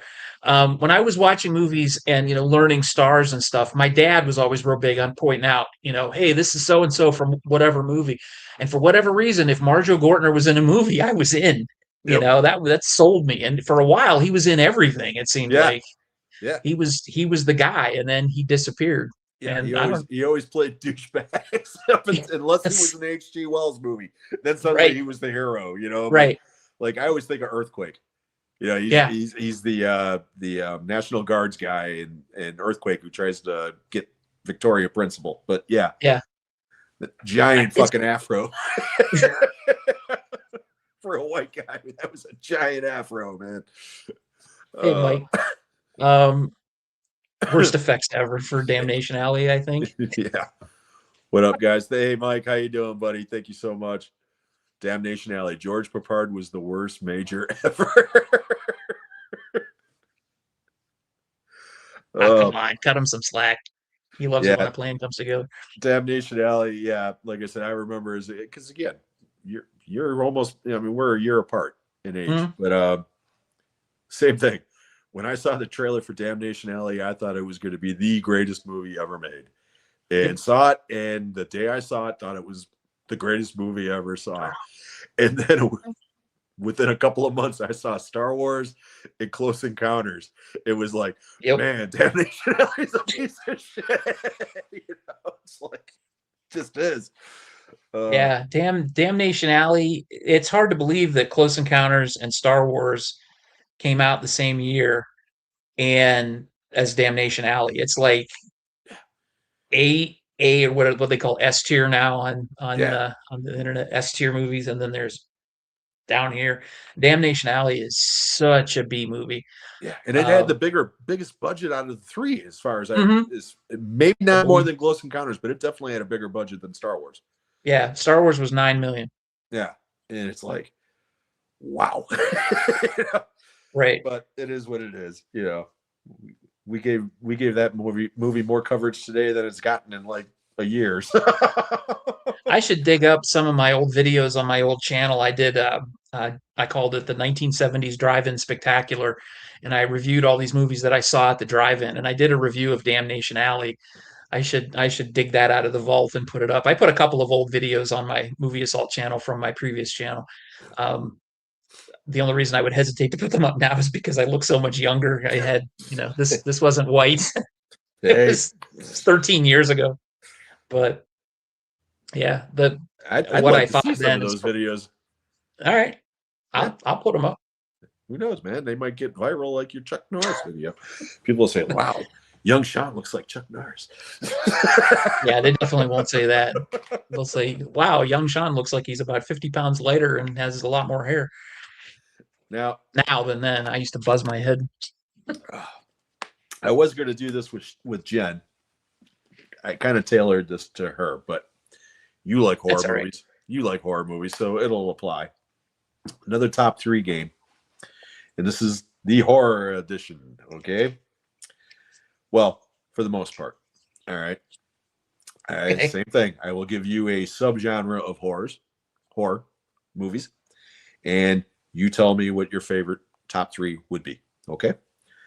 All Top right. 3 slasher films. Halloween, even though it's not bloody and gory, it's still my favorite slasher film. And I have to say Friday the 13th, just because that was one of the ones that I went to the theater to see, and it was super gory, and I was actually scared by as a kid, you know, just like, um, and let's see what else that immediately pops into my mind. I would have to say, I guess, is Nightmare on Elm Street, would you consider that a slasher? Yeah, Yeah, technically it is. yeah. I mean, there's so many bad Most ones, and most people consider it one, so yeah, yeah. I mean, that's the one that immediately comes to mind. I can think of, a bunch of different ones that aren't necessarily good, but I still like. But those would be my top three. The Prowler. Yeah, that came to mind because I just watched that not too Yeah. long ago, and I was surprised at how different it was. Just the fact that it, had that World War II beginning scene, and then the character and the army suit and army uniform and the mask and all that stuff. I thought it was pretty interesting. The movie wasn't that great, but it was an interesting premise. Good effects. Yeah. Oh yeah. Excuse me. Okay. Mhm. Top 3 ghost or paranormal movies. Uh oh shit. The Changeling Great. Great pick. with George C. Scott. I love that movie. Yep. Poltergeist. The original, not the remake. No, not the remake. If I ever say anything, I will say the remake if it's the remake, and Right. you will be very surprised if I ever say anything the remake. I'm trying to think something else. Uh, I'm gonna say, and this is probably gonna be controversial, but I like the remake of the Amityville Horror better than the original. I don't think that's controversial. I liked it a I've got more lot better. nostalgic. I got more nostalgic love for the original more than Yeah, anything. Because it's even at the time I was like, you know what, this movie's kind of over the top. It's not that good, but yeah, it's creepy, yeah. But But the yeah, remake was effectively creepy. surprisingly good. Yeah, Yeah, even with Ryan Reynolds as somebody who you're not thinking horror movie. I really enjoyed the remake of that. So I just said, oh, I don't like remakes, and then I pick a remake. But um, yeah, I immediately that's what comes to mind. You said off the top of my head, and with yeah. me, that's a dangerous game to play because No, that's a good answer. All right, top 3 monster movies that are not kaiju movies. oh Jesus, um, Night of the Creeps, Nice. um,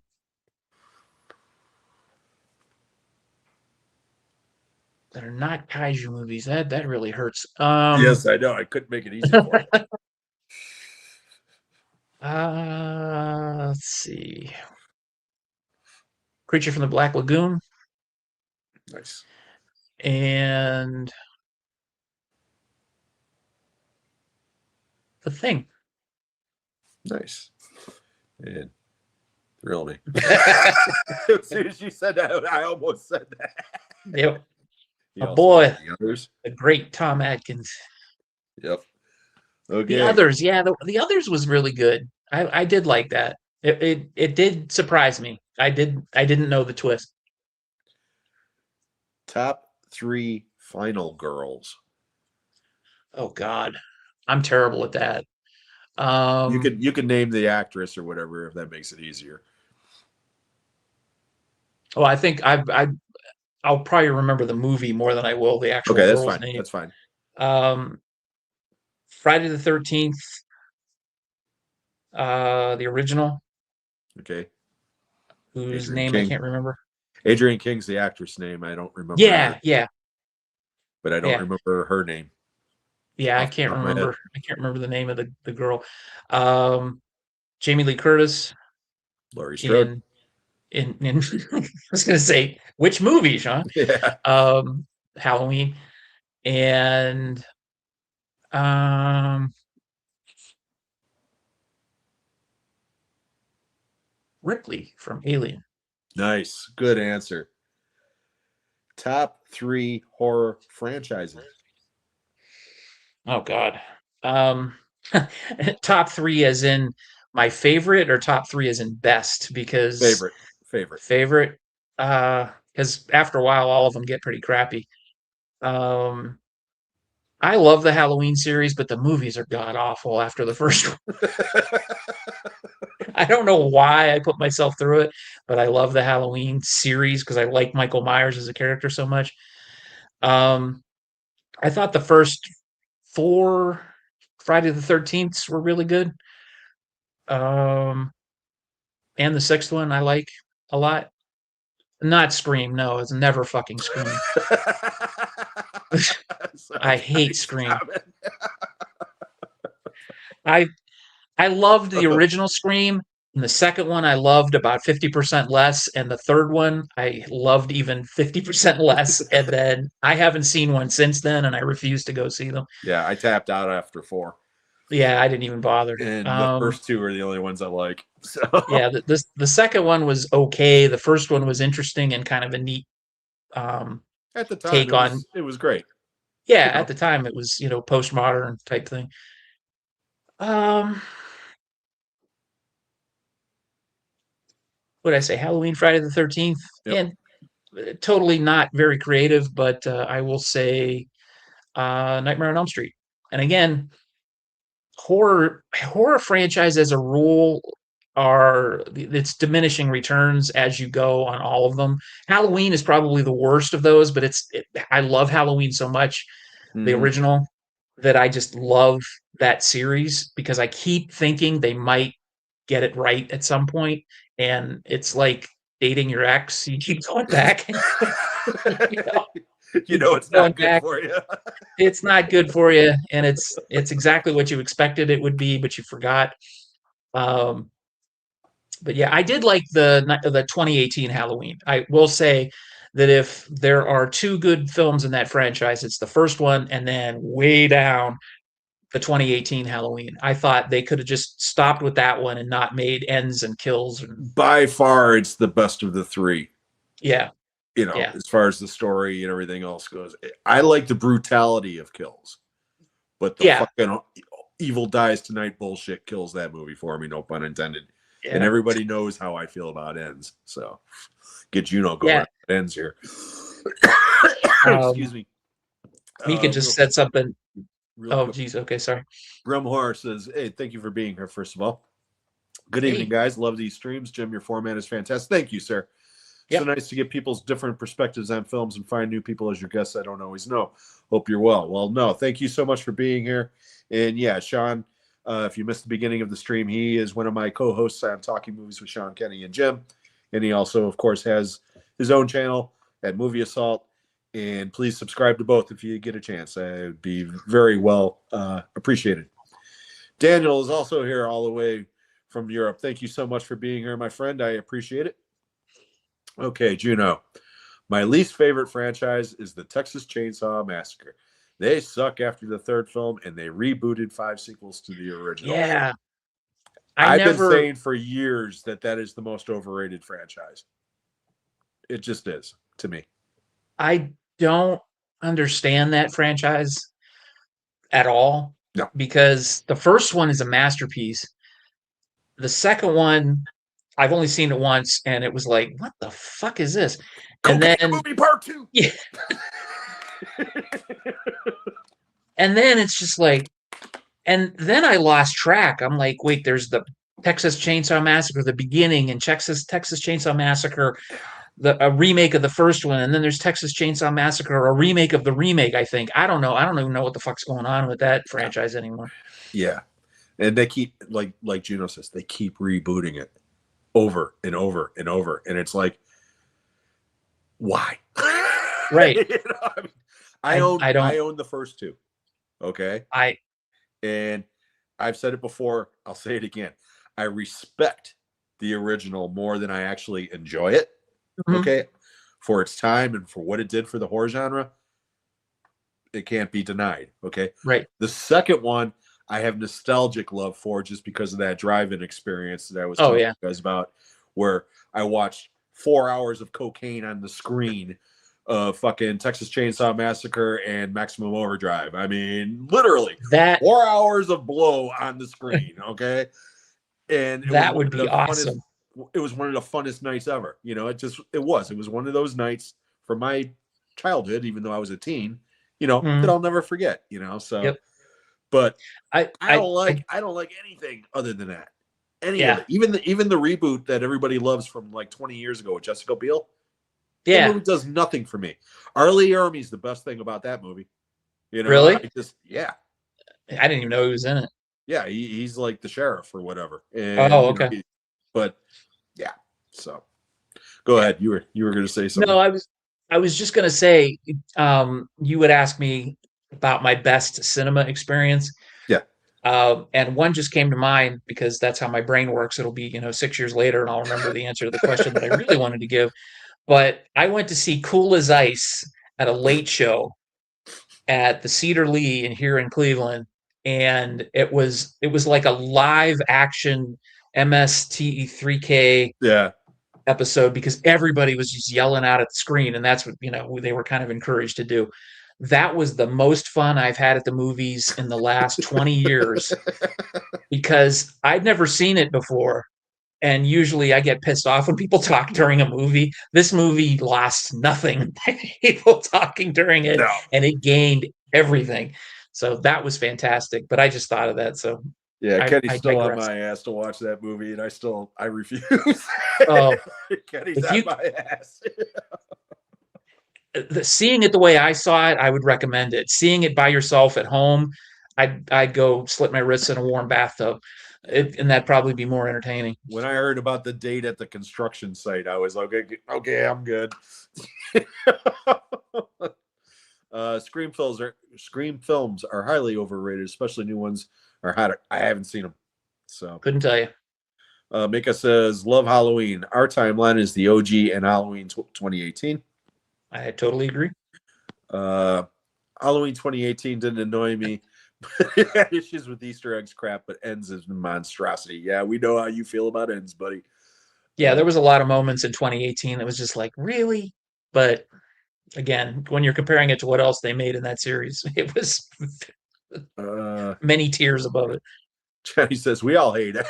It's rightfully so. Yeah, I know. Johnny's the guy who made the toilet paper for Juno. or sent it to him.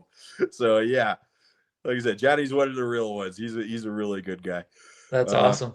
I could rewatch 2018 and Kills, but Ends I will never ever see. I knew we'd start talking about Ends and Juno gets triggered, man. It's like me and crazy Gary Busey. He just can't help himself.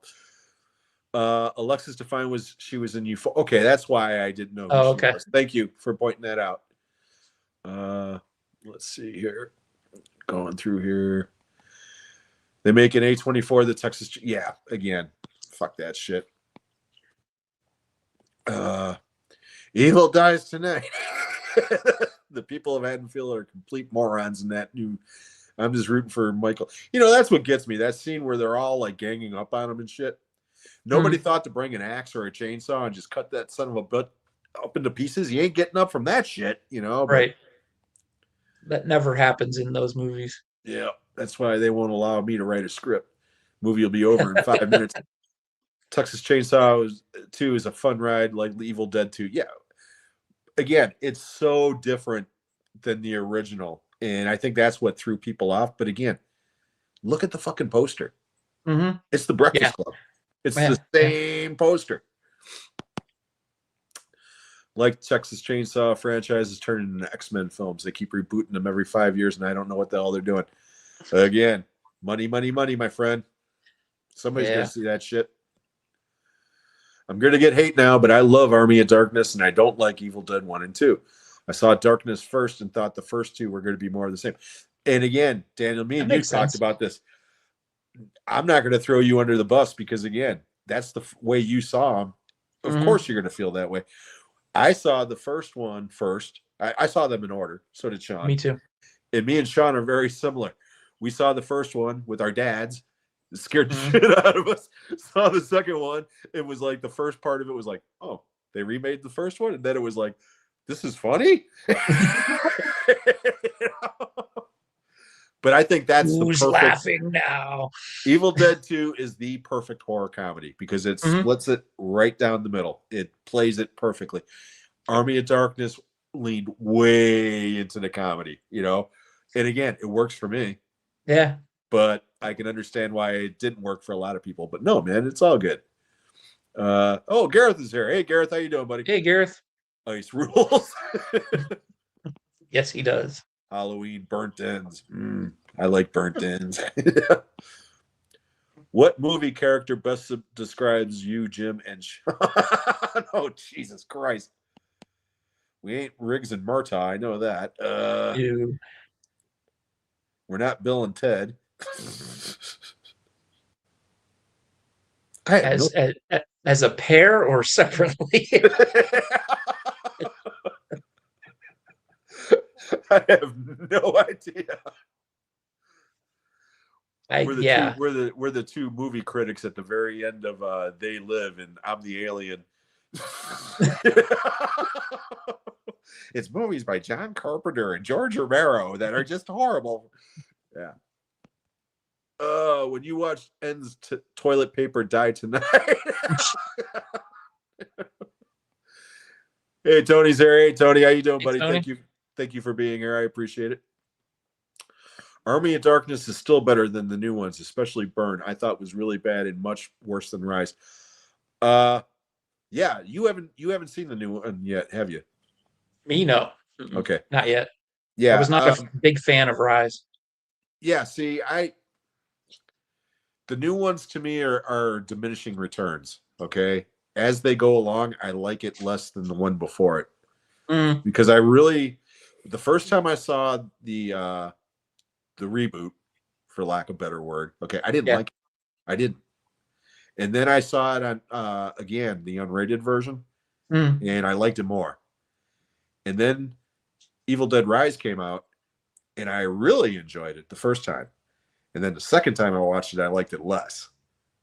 And Evil Dead Burn is kind of the same way right now. I watched it on that site that shall not be named originally, and it was in shitty quality. And I thought, okay, now it's on there in HD, and I watched it again in HD, and I liked it less the second time around than I did the first. I don't hate it. I won't say it's bad. Okay. Yeah. But it's not an Evil Dead movie to me. So that's the way I felt about Rise. It's funny because the remake of the original, The Evil Dead, what was it, 2013 that came out? Yeah. I watched it and I was just sort of indifferent. It was all right, but I didn't feel the need. I didn't see the need for them to remake it because it didn't add anything other than it was a little more serious in tone and, I don't know. I don't want to say darker. It wasn't darker, but it was just different. And I'm like, okay, maybe this appeals to a more modern audience than I'm expecting it to. So whatever. So then I watched Rise, and I was like, this, there's no humor in this. And I know Evil Dead isn't all humor, but it just seemed like a void of humor. There was none. It was just dark. And when I hear Evil Dead, I think, well, there's got to be a little bit of humor in it, at Yeah. least some.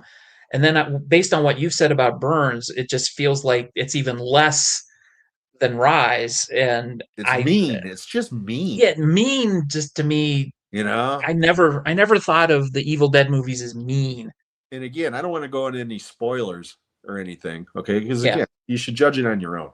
The only thing that I'll say is that they introduced some new rules, so to speak, that have never come into play in any of the other movies. And it's like, okay, where's this coming from? And yeah, I'll wait until you're done. You know, after you see it, I'd like to, because I know Kenny will never see it, but no, after you watch it, I kind of want to hear your thoughts because again, I'm treading lightly here. I don't want to make it sound like I didn't like it because I didn't. right. I enjoyed it to a certain degree. Okay. Mhm. But it's not what I won't say it's not what I'm expected. Well, in a way, I'll say it's not what I expected. You kind of know what to expect with this with Evil Dead. Right. The rules have been pretty much established. Okay. Mhm. And this one is kind of like its own thing. I mean, Yeah. and then it's truly got a final act to me. Again, I'm treading lightly here. That to me borders on stupidity to flagrant ripoff of a movie that if I mention it, it'll give it away. So I don't want to mention it. But it's Okay. like I said, when you see it, I'll be interested to hear your thoughts. Okay. I was thinking about making it one of the candidates for the Halloween 15 this year. Yeah. Because I think I did Rise as one 2 or 3 years ago, whenever the hell I did it. So for those of you who don't know, I'm just going to plug my shit, even though Jim didn't ask me to. I was going to ask you at the end, but go ahead. I'll just say every October I do what I call the Halloween 15. I've been doing it on my channel since 2018. Or been doing it on my website since 2018. I started doing it on my channel more recently, but I'll just pick 15 horror movies throughout the decades. I usually start in the 30s. I'll work up through the 40s, 50s, 60s, 70s. I always have 80s stuff. I try to get 90s stuff as much as I can, and then 2000s. So it's just like the gamut of the horror genre. And I just watch and review a horror movie every other day because I don't have time to watch, do the 31 days of horror like everybody else does. So I just came up with the Halloween 15. And I sometimes have to start watching the movies in the middle of September because there's no way I'm going to get through them all by the end of October. But I do a lot. I've already got 32 candidates for this year, and I just sort of sit and just sort of try to come up with my own parameters of what I'm going to include and what I exclude. And sometimes the same movies keep coming up every year, and I just say, yeah, not this year. But I try to do horror comedies. I've had Scooby Doo movies under consideration for Halloween 15 because they're not, it's not necessarily a horror movie, but it's a Halloween-ish type movie. The Munsters remake I've considered a couple of times and decided, no, I'm not going to waste my time with it. So, but they have to be movies I've never seen before. Right. So, or I haven't seen in like the last 20 years. So, yeah, that's how you saw Tucker and Dale, right? No, Tucker and Dale, I just went out on a whim and bought it because you had mentioned it. Yeah, no, me and Texas were both like, Yeah, because that was the I think you bromance. guys, yeah, you guys pushed me over the edge on that one. Yeah. Gareth, 30 movies in October is rookie numbers. I do 90 plus. Yeah, no shit. That's what I would do 90 plus in a heartbeat if I had a life, or didn't have a life, I should say. Daniel. In high school, I was called Tom Hanks, so I'm not a fan of his stuff. Johnny says, watch Play Misty for me yesterday. Man, I forgot how good it was. Eastwood directed so well. Yeah, that's Fatal Attraction before Fatal Attraction. It really is. It's a good movie. Movie remakes and reboots. Fresh ideas, please. Hollywood needs to be a little brave rather than keep into its usual format and idea. Yeah, look at Obsession this year. I mean, to a lesser degree, you could say Backrooms because I know the purists out there will jump all over me. No, that was adapted from a YouTube series of videos and shit. Hey, I'm old. I never fucking heard of that shit before I saw the trailer for the movie. So, same thing with Iron Lung, which was that movie sucked though, so we won't talk about that. But Obsession Alone, okay, that movie came out of nowhere. Yeah. And it was an original concept, very simple concept, elevated by an incredible lead performance. Yes. And just a really well-made movie, Yeah, so, absolutely. Oh, fucking Carlos. You guys could be Tango and Cash. I don't know. Sean, Jim, Sean. Plus, not having Ash in the films is, yeah. Well, again, I mean, Bruce Campbell, he's a national treasure, but he said years ago he's done. Those movies really, they took a toll on him. They really did. Oh, I'm sure. Let's see here. Although he does have a point here. Having no Ash in the new Evil Dead movies is like having no Jigsaw in a Saw film. Yeah, I mean, I kind of agree with that. Evil Dead 7, Ernest steals the Necronomicon. Hey, Vern, we got Dead That'd be the first Ernest movie I'd ever watch. Vern had the stupidest horror movie characters to follow, and they're more stupider than the glasses guy in the remake. The one thing I've learned from this episode is that Juno has very strong opinions about certain movies. Oh, yeah. No, Juno, I'm kidding because I knew he did, but Juno has no filter.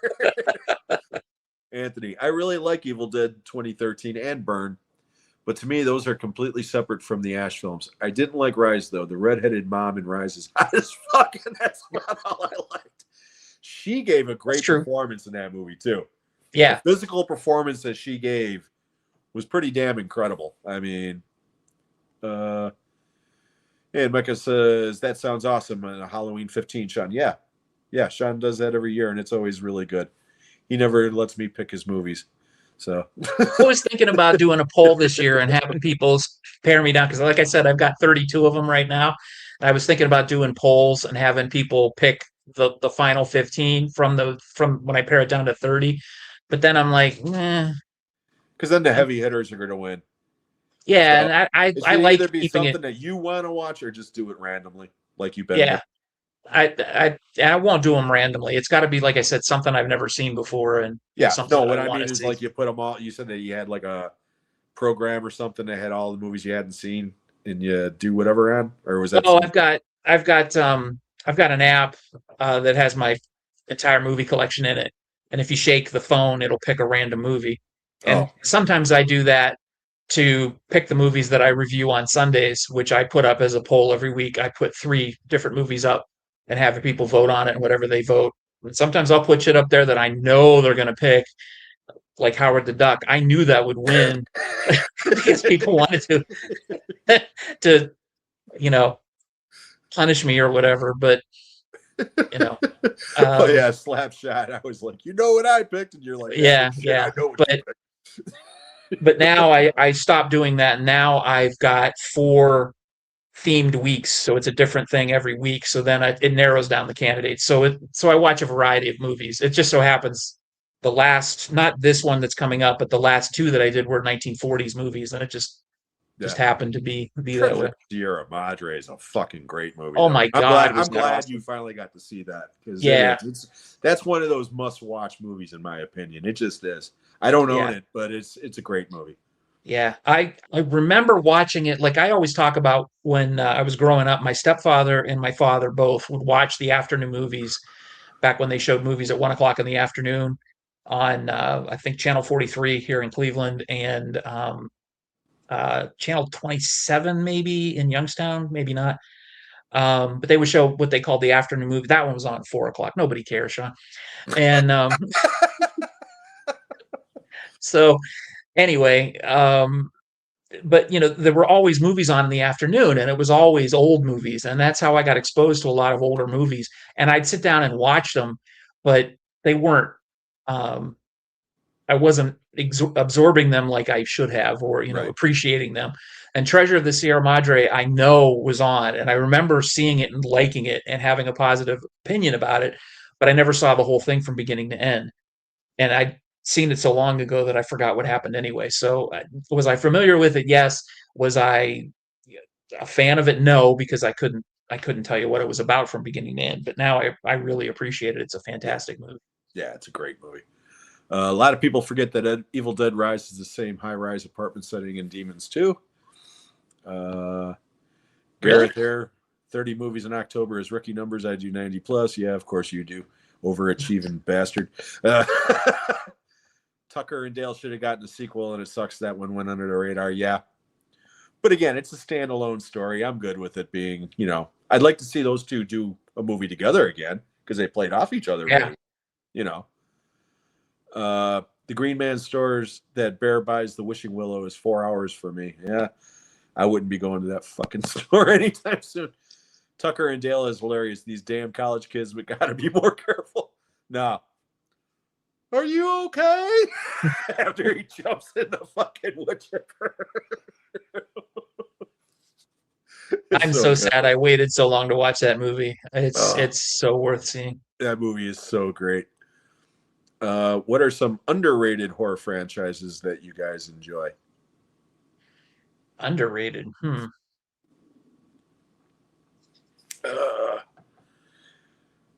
I like the Hatchet movies, the first couple of them. Then they got a little bit weak after that, but the first couple of them were all right.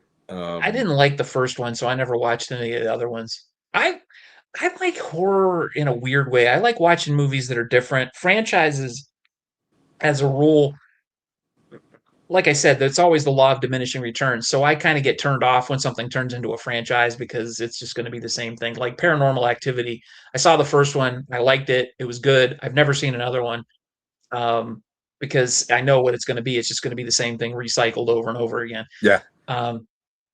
So I don't bother. But under I it's at this point I don't even know that it's underrated, and it's not a franchise per se. I mean it is, but it isn't. But Exorcist 3, I will sing its praises forever because it probably is more well known now than when I started singing its praises. Right. Because people have been doing it now for years. But when that movie came out, I was singing its praises because I just happened to catch it one afternoon and it scared the shit out of me. But the Exorcist franchise as a whole, other than the first one and that one, I don't like. Yeah. It's because they're not very good, especially the second one. But I'm trying to think of franchises that are underrated. I mean, to me, how about something like the Omen franchise? Because to me, the original one is held in such high regard. Okay. Yeah.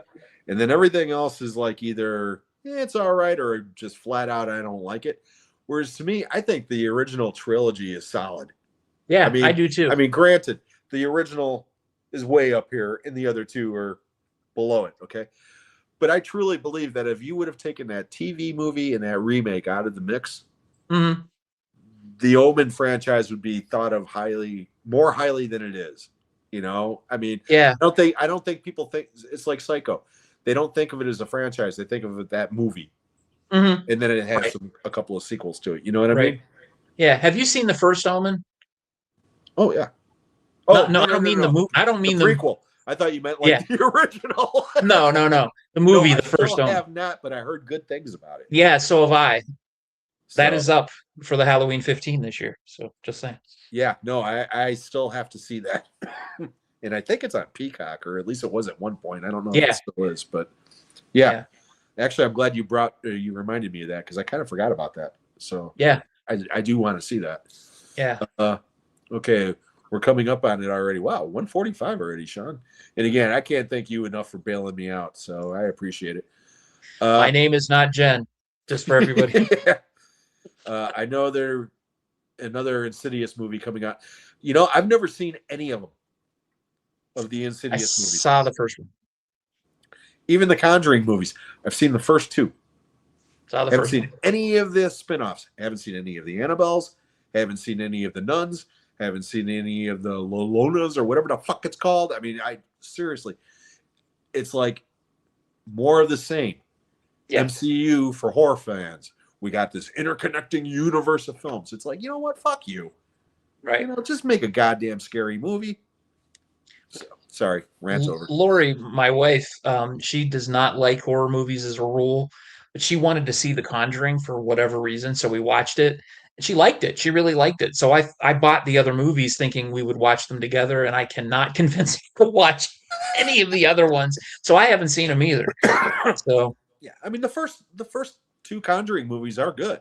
Okay, I mean okay. they're I love not, the first one. you know, they're not gory or anything. I mean they're well made and well acted and this and that and Mhm. the other. But again, it's like I just whatever. Enough said. I totally understand. Yeah. Sydney's here. Hello, Sydney. Thank you so much for being here. Hey, Sydney. The Exorcist 3 got fucked over by the studio and released before Repossessed. Yeah. And it had zero advertising campaign. Zero. Yeah. Just kind of dumped it, you know, so. Underrated Tales from the Dark Side. There you go. Exorcist 3 is Fabio's best film. You know what? I can't argue with that, Gareth. No. Most sequels didn't have to be made, especially horror movies. Well, see, that was going to be another question that I was going to ask Jen, but I'll ask you. Okay, we were talking about top 3. All right. How about top 3 horror sequels? Top 3 horror sequels. Nightmare on Elm Street 3. Rest in peace, Chuck Russell. Yeah. Exorcist 3, we've talked about that, so that's a no-brainer. And Aliens, which is action, horror, sci-fi, but no, that fits. And I was going to say top 3 horror remakes, but they'd probably be The Usual Suspects. I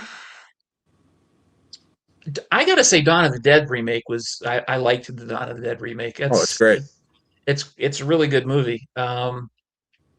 Mistakenly, I thought I liked it more than the original, but then I rewatched the original. Okay. Yeah, and I was like, no, that was wrong.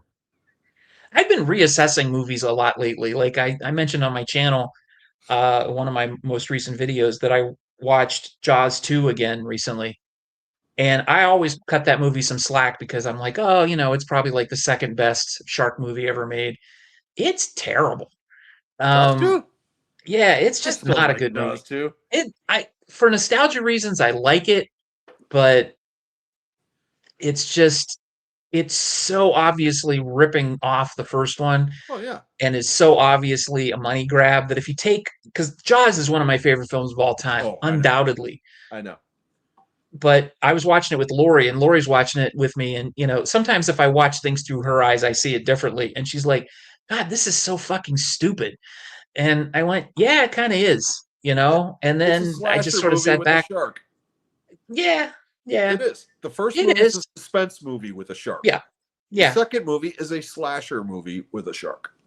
That is a great way to put it. You know? I saw Jaws 2 before I saw Jaws 1. See, that would be weird. Because when Jaws originally came out, okay, I was 8 and deemed too young to see it. Okay. Me too. So everybody in my fucking house saw it but me, and I'm the youngest of 5. So I had 3 years of people telling me everything that happens in that goddamn movie, beat for beat. Okay. Mm-hmm. Then Jaws 2 came out in 78. So now I'm 11. I'm old enough to see that now. Back then, okay? I mean, back then, you know how it was in the 70s.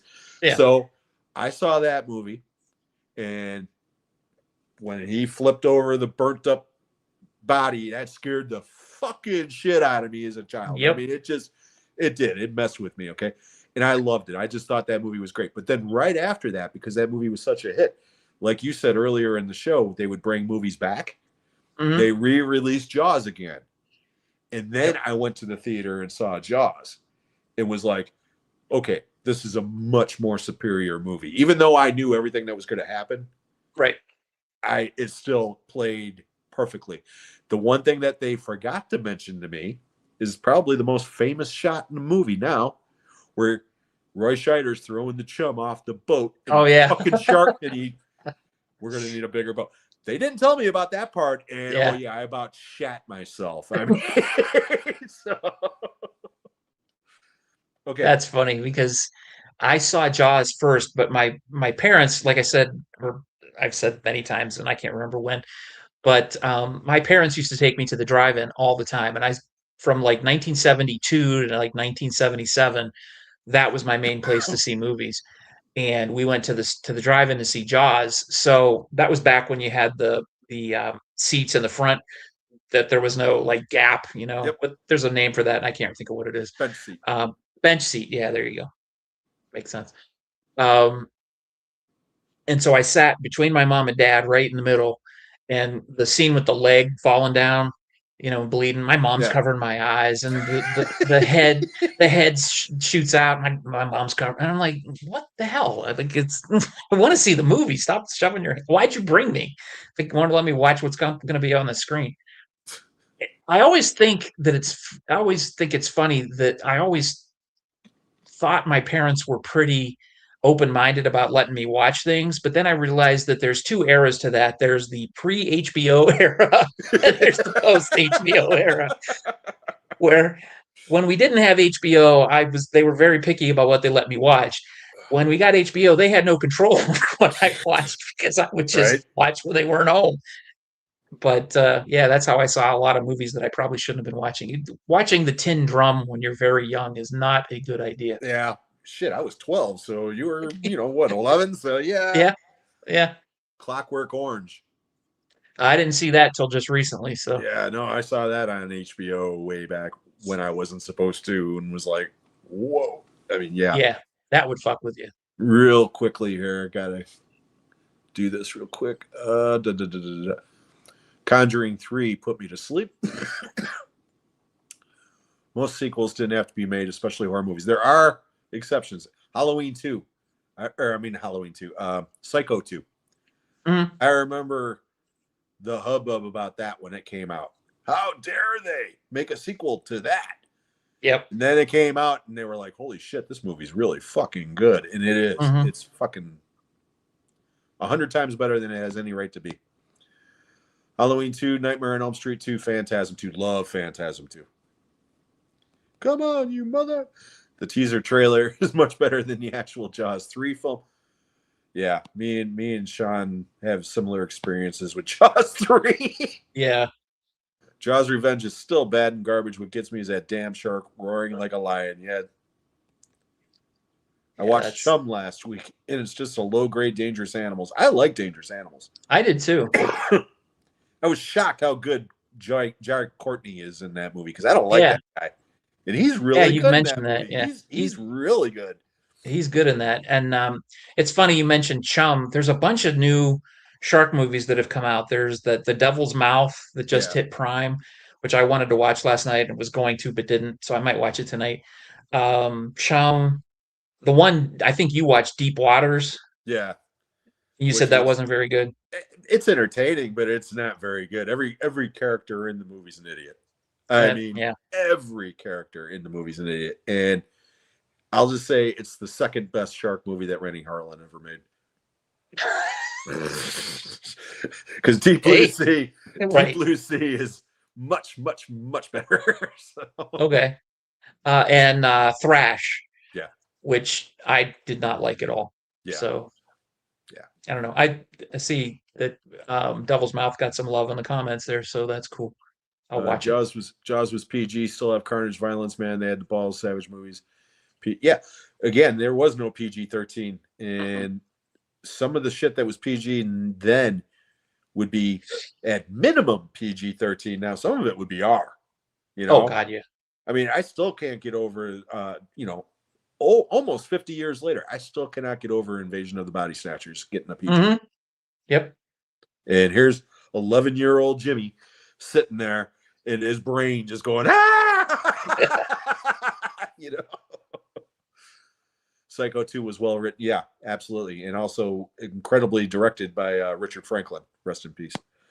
Back in the days when you had HBO, Showtime, and Skinamax was the movie. Yep. And then at nighttime, when your parents weren't listening, you turn the TV down and turn the little knob and get the whoop, whoop, whoop, whoop, whoop, because you're trying to get the fucking Playboy channel to work. Let's see here. We watched Devil's Mouth Fun. Yeah, I heard it's fun. I heard it's Yeah, I think it struck me as very similar to 47 Meters Down Uncaged, which also takes place in a cave system. yeah, And I thought that was okay, but I don't know. I'll give it. Yeah, that was Beast of was it Beast of War? yeah. I think it's Beast of War or something like that. Yeah. I love that movie. That was really good. That was worth watching because again, it had that World War II setting, and they're in the Pacific and they're floating, and it's just a different take on it. And Juno, how dare you ask that question, man? There's an orca movie? I Outside read of the Grizzly, book, bitch. outside of Grizzly, Orca is the greatest Jaws ripoff ever, and I will die on that hill. When Roy's on here in 2 weeks, I'll bring up Orca, and he'll start laughing because he hates that movie. Oh, admittedly, it's not a great movie, but like I said, I read the book before I saw the movie, Yeah, and we went to see the movie, and I liked it then when I was a kid. yeah. Watching it now, it's a different experience because it's a much darker movie than I remember. It's a very dark movie. And watching that, I'm sorry, there's no other way to describe it. I mean, watching that whale abortion scene traumatized me as a kid. Okay. Yeah. And Roy says that he laughed hysterically during that scene. And I'm like, what kind of animal are you, man? I mean, geez, even now I have a hard time watching that scene. Yeah, it's hard to watch. Excuse me. Sydney says Jaws, the first one, is the only shark movie I watch and nothing else. Again, Deep Blue Sea is totally ridiculous, okay? But that movie's a lot of fun. It's fun. I'll never forget seeing that in a packed theater opening night and when Samuel Jackson got taken out. That place lost their fucking mind, myself included, because all of the advertising about that, they featured him like he was the main character. Yep. You know? And if he died, he'd be the last one to die, you know, that sort of thing. And holy shit, gives that rah-rah speech. We're going to stick together. And then bam, it was like, oh, it's so good. That was great. It's so good. Have you guys seen the Open Water films? I've seen the first one. I've seen the first three. I thought there was only two. The second one is, huh? I said I only thought there was two. No, there's three. I thought there was a fourth. I could be wrong. But they don't have anything to do with each other. I mean, it's like direct to video. Like the first one was based on that experience where those two people were left out at sea, and you know, it was a whole thing about that, and they filmed it with real sharks and blah blah blah. Right. That movie's on one tier. The second one is like a bunch of college students. I think they find their way, get thrown off a boat, and they can't get back on the boat somehow. And there's a shark coming around. Okay, they're in the open water. I guess it's an open water movie. And then the third one is about cage diving. That something goes wrong during a cage dive. I sort of half watched that one, but I don't know. If there is a fourth one, I can't remember what it's about, so there might not be. Yeah, but I remember. See, this is my sweet spot. This is the shit that I watch when you guys are watching City of God. I'm watching shitty shark movies and and shitty Bigfoot movies. This is what I like to watch. Watching rom-coms. You're watching that shit. Yeah, see, I watch City of God. Yeah. Who knew I was every time I have time, I'm like, I should watch City of God. I'm not in the mood right now. Oh, that movie is so fucking good. I'm telling you, it is so fucking good. There was a terrible sequel to Deep Blue Sea. Yeah, I saw that. I didn't see the There's movie. A few. Yeah, I've seen their like direct to video. Yeah. Whatever. And they're bad. Sand Shark. Dick Shark. Nothing will ever beat Dick Shark. No. Exorcist Shark. See, they got Water Park Shark. Yeah, that just came out. I haven't watched that yet. That I might watch. The shark movies that are full of really shitty CGI, and you know, the ones from Wild Eye and all that shit. I don't watch those because I know they're going to be bad, and they're sort of borderline trying to be bad. You know, be so good they're bad kind of movies. I don't like those. I like the ones that are sincere and suck. Right. At least show an effort. You know. Yeah. Not that Sharknado. Not that asylum bullshit. Because I mean, again, I haven't watched that mockumentary or mockbuster or whatever you were Mockbuster, talking yeah, I about. saw that. Okay. But I read your review on it and I read Kenny's review on it, on Letterboxd. Mm. And I know how much Kenny loves those movies. And even Kenny was like, man, after watching this, I don't know if I even want to watch another Asylum movie. And it was like, okay, that tells me right now that if I watch that mockbuster, I'm probably going to get annoyed during the whole thing, saying, man, I knew there was a reason why I didn't like these fucking movies, It answered for me the one question that I always had is why don't they just spend a little more time and make these movies better? Because there's usually a really cool story to some of the movies. Yeah. And if they would just take their time and make a little effort, the movies would be better. But then you find out that they come up with the title. They don't even have a script. They have a one sheet that that literally the director has to work from to get locations and everything else for. And then they give the script right before they shoot, and they have 6 days to make a movie. Yep. You can't make shit in 6 days. Unless you're Roger Corman. Well, yeah. But again, he had talent, and it wasn't just product. That's right. the difference, okay? Asylum, it's product. It's exactly what it is. And again, I've got limited days left on this earth. That's the main reason why I don't watch that shit. Because it's like, if I'm going to watch something, I'm going to watch something that's actually, I might not like it, but at least I know it was made well or made with care, Right. There was a reason for it to be made other than, hey, we need to sell some shit to Yugoslavia or whatever, Right. I mean, that sort of crap. So yeah, and that's like, I mean, about watching shitty movies. I like watching shitty movies, but I like movies that were made by people who like to make movies for the experience of making a movie.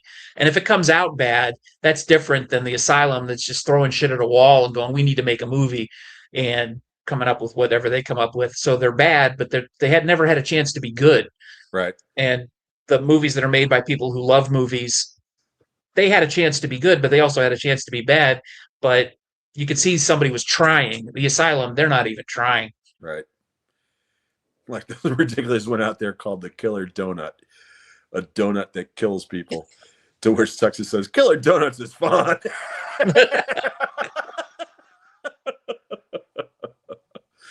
Oh, that's good. Adam's here. Hey, Adam. Hi, Jim, Sean, and all in the chat. Sadly can't join you. Just quickly checking in to say hello and hope you all enjoy a great stream. We'll watch this back. Thank you so much, Adam. And actually, we're just getting ready to wrap it up, but definitely watch it on replay. Yeah, like I said, this flew by, pal. Yeah, it did. And again, I can't thank you enough because you definitely helped me out of a jam. And again, you're welcome. For those of you who missed the very beginning of the show, originally Jen, the villainous vixen, was supposed to be here, but unfortunately, she had some car troubles and got stranded, and she wasn't going to be able to make it home in time for the show. And that's the reason why Sean was kind enough to step in at the last minute. And I knew you would be an awesome guy because, again, we do our show all the time. So it's like, this is nothing new for us. So yeah, this is not a problem.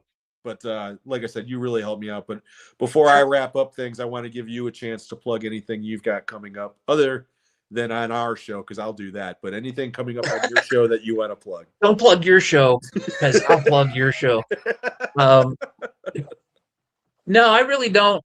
I don't really have anything coming up. Like I said, I do my Sunday movie reviews. I always put a poll up.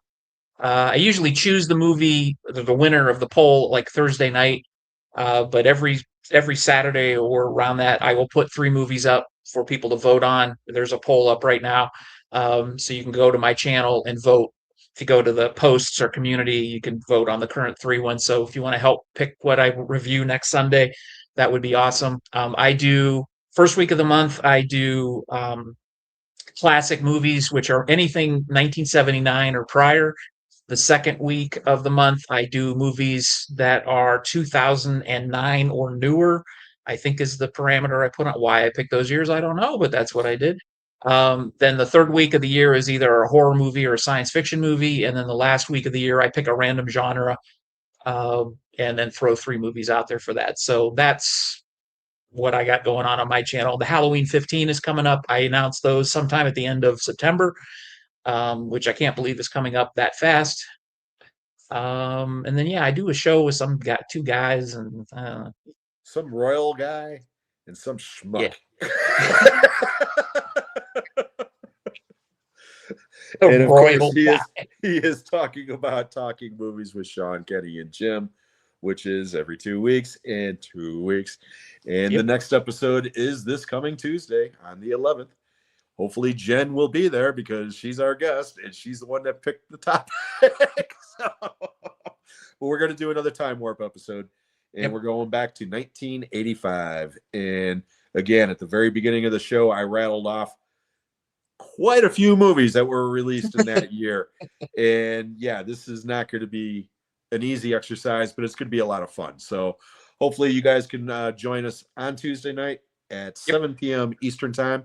You can find that either at Sean's channel right there at Movie Assault, or you can watch that at the Talking Movies with Sean, Kenny, and Jim channel, which is Talking Movies 2024 right here on YouTube.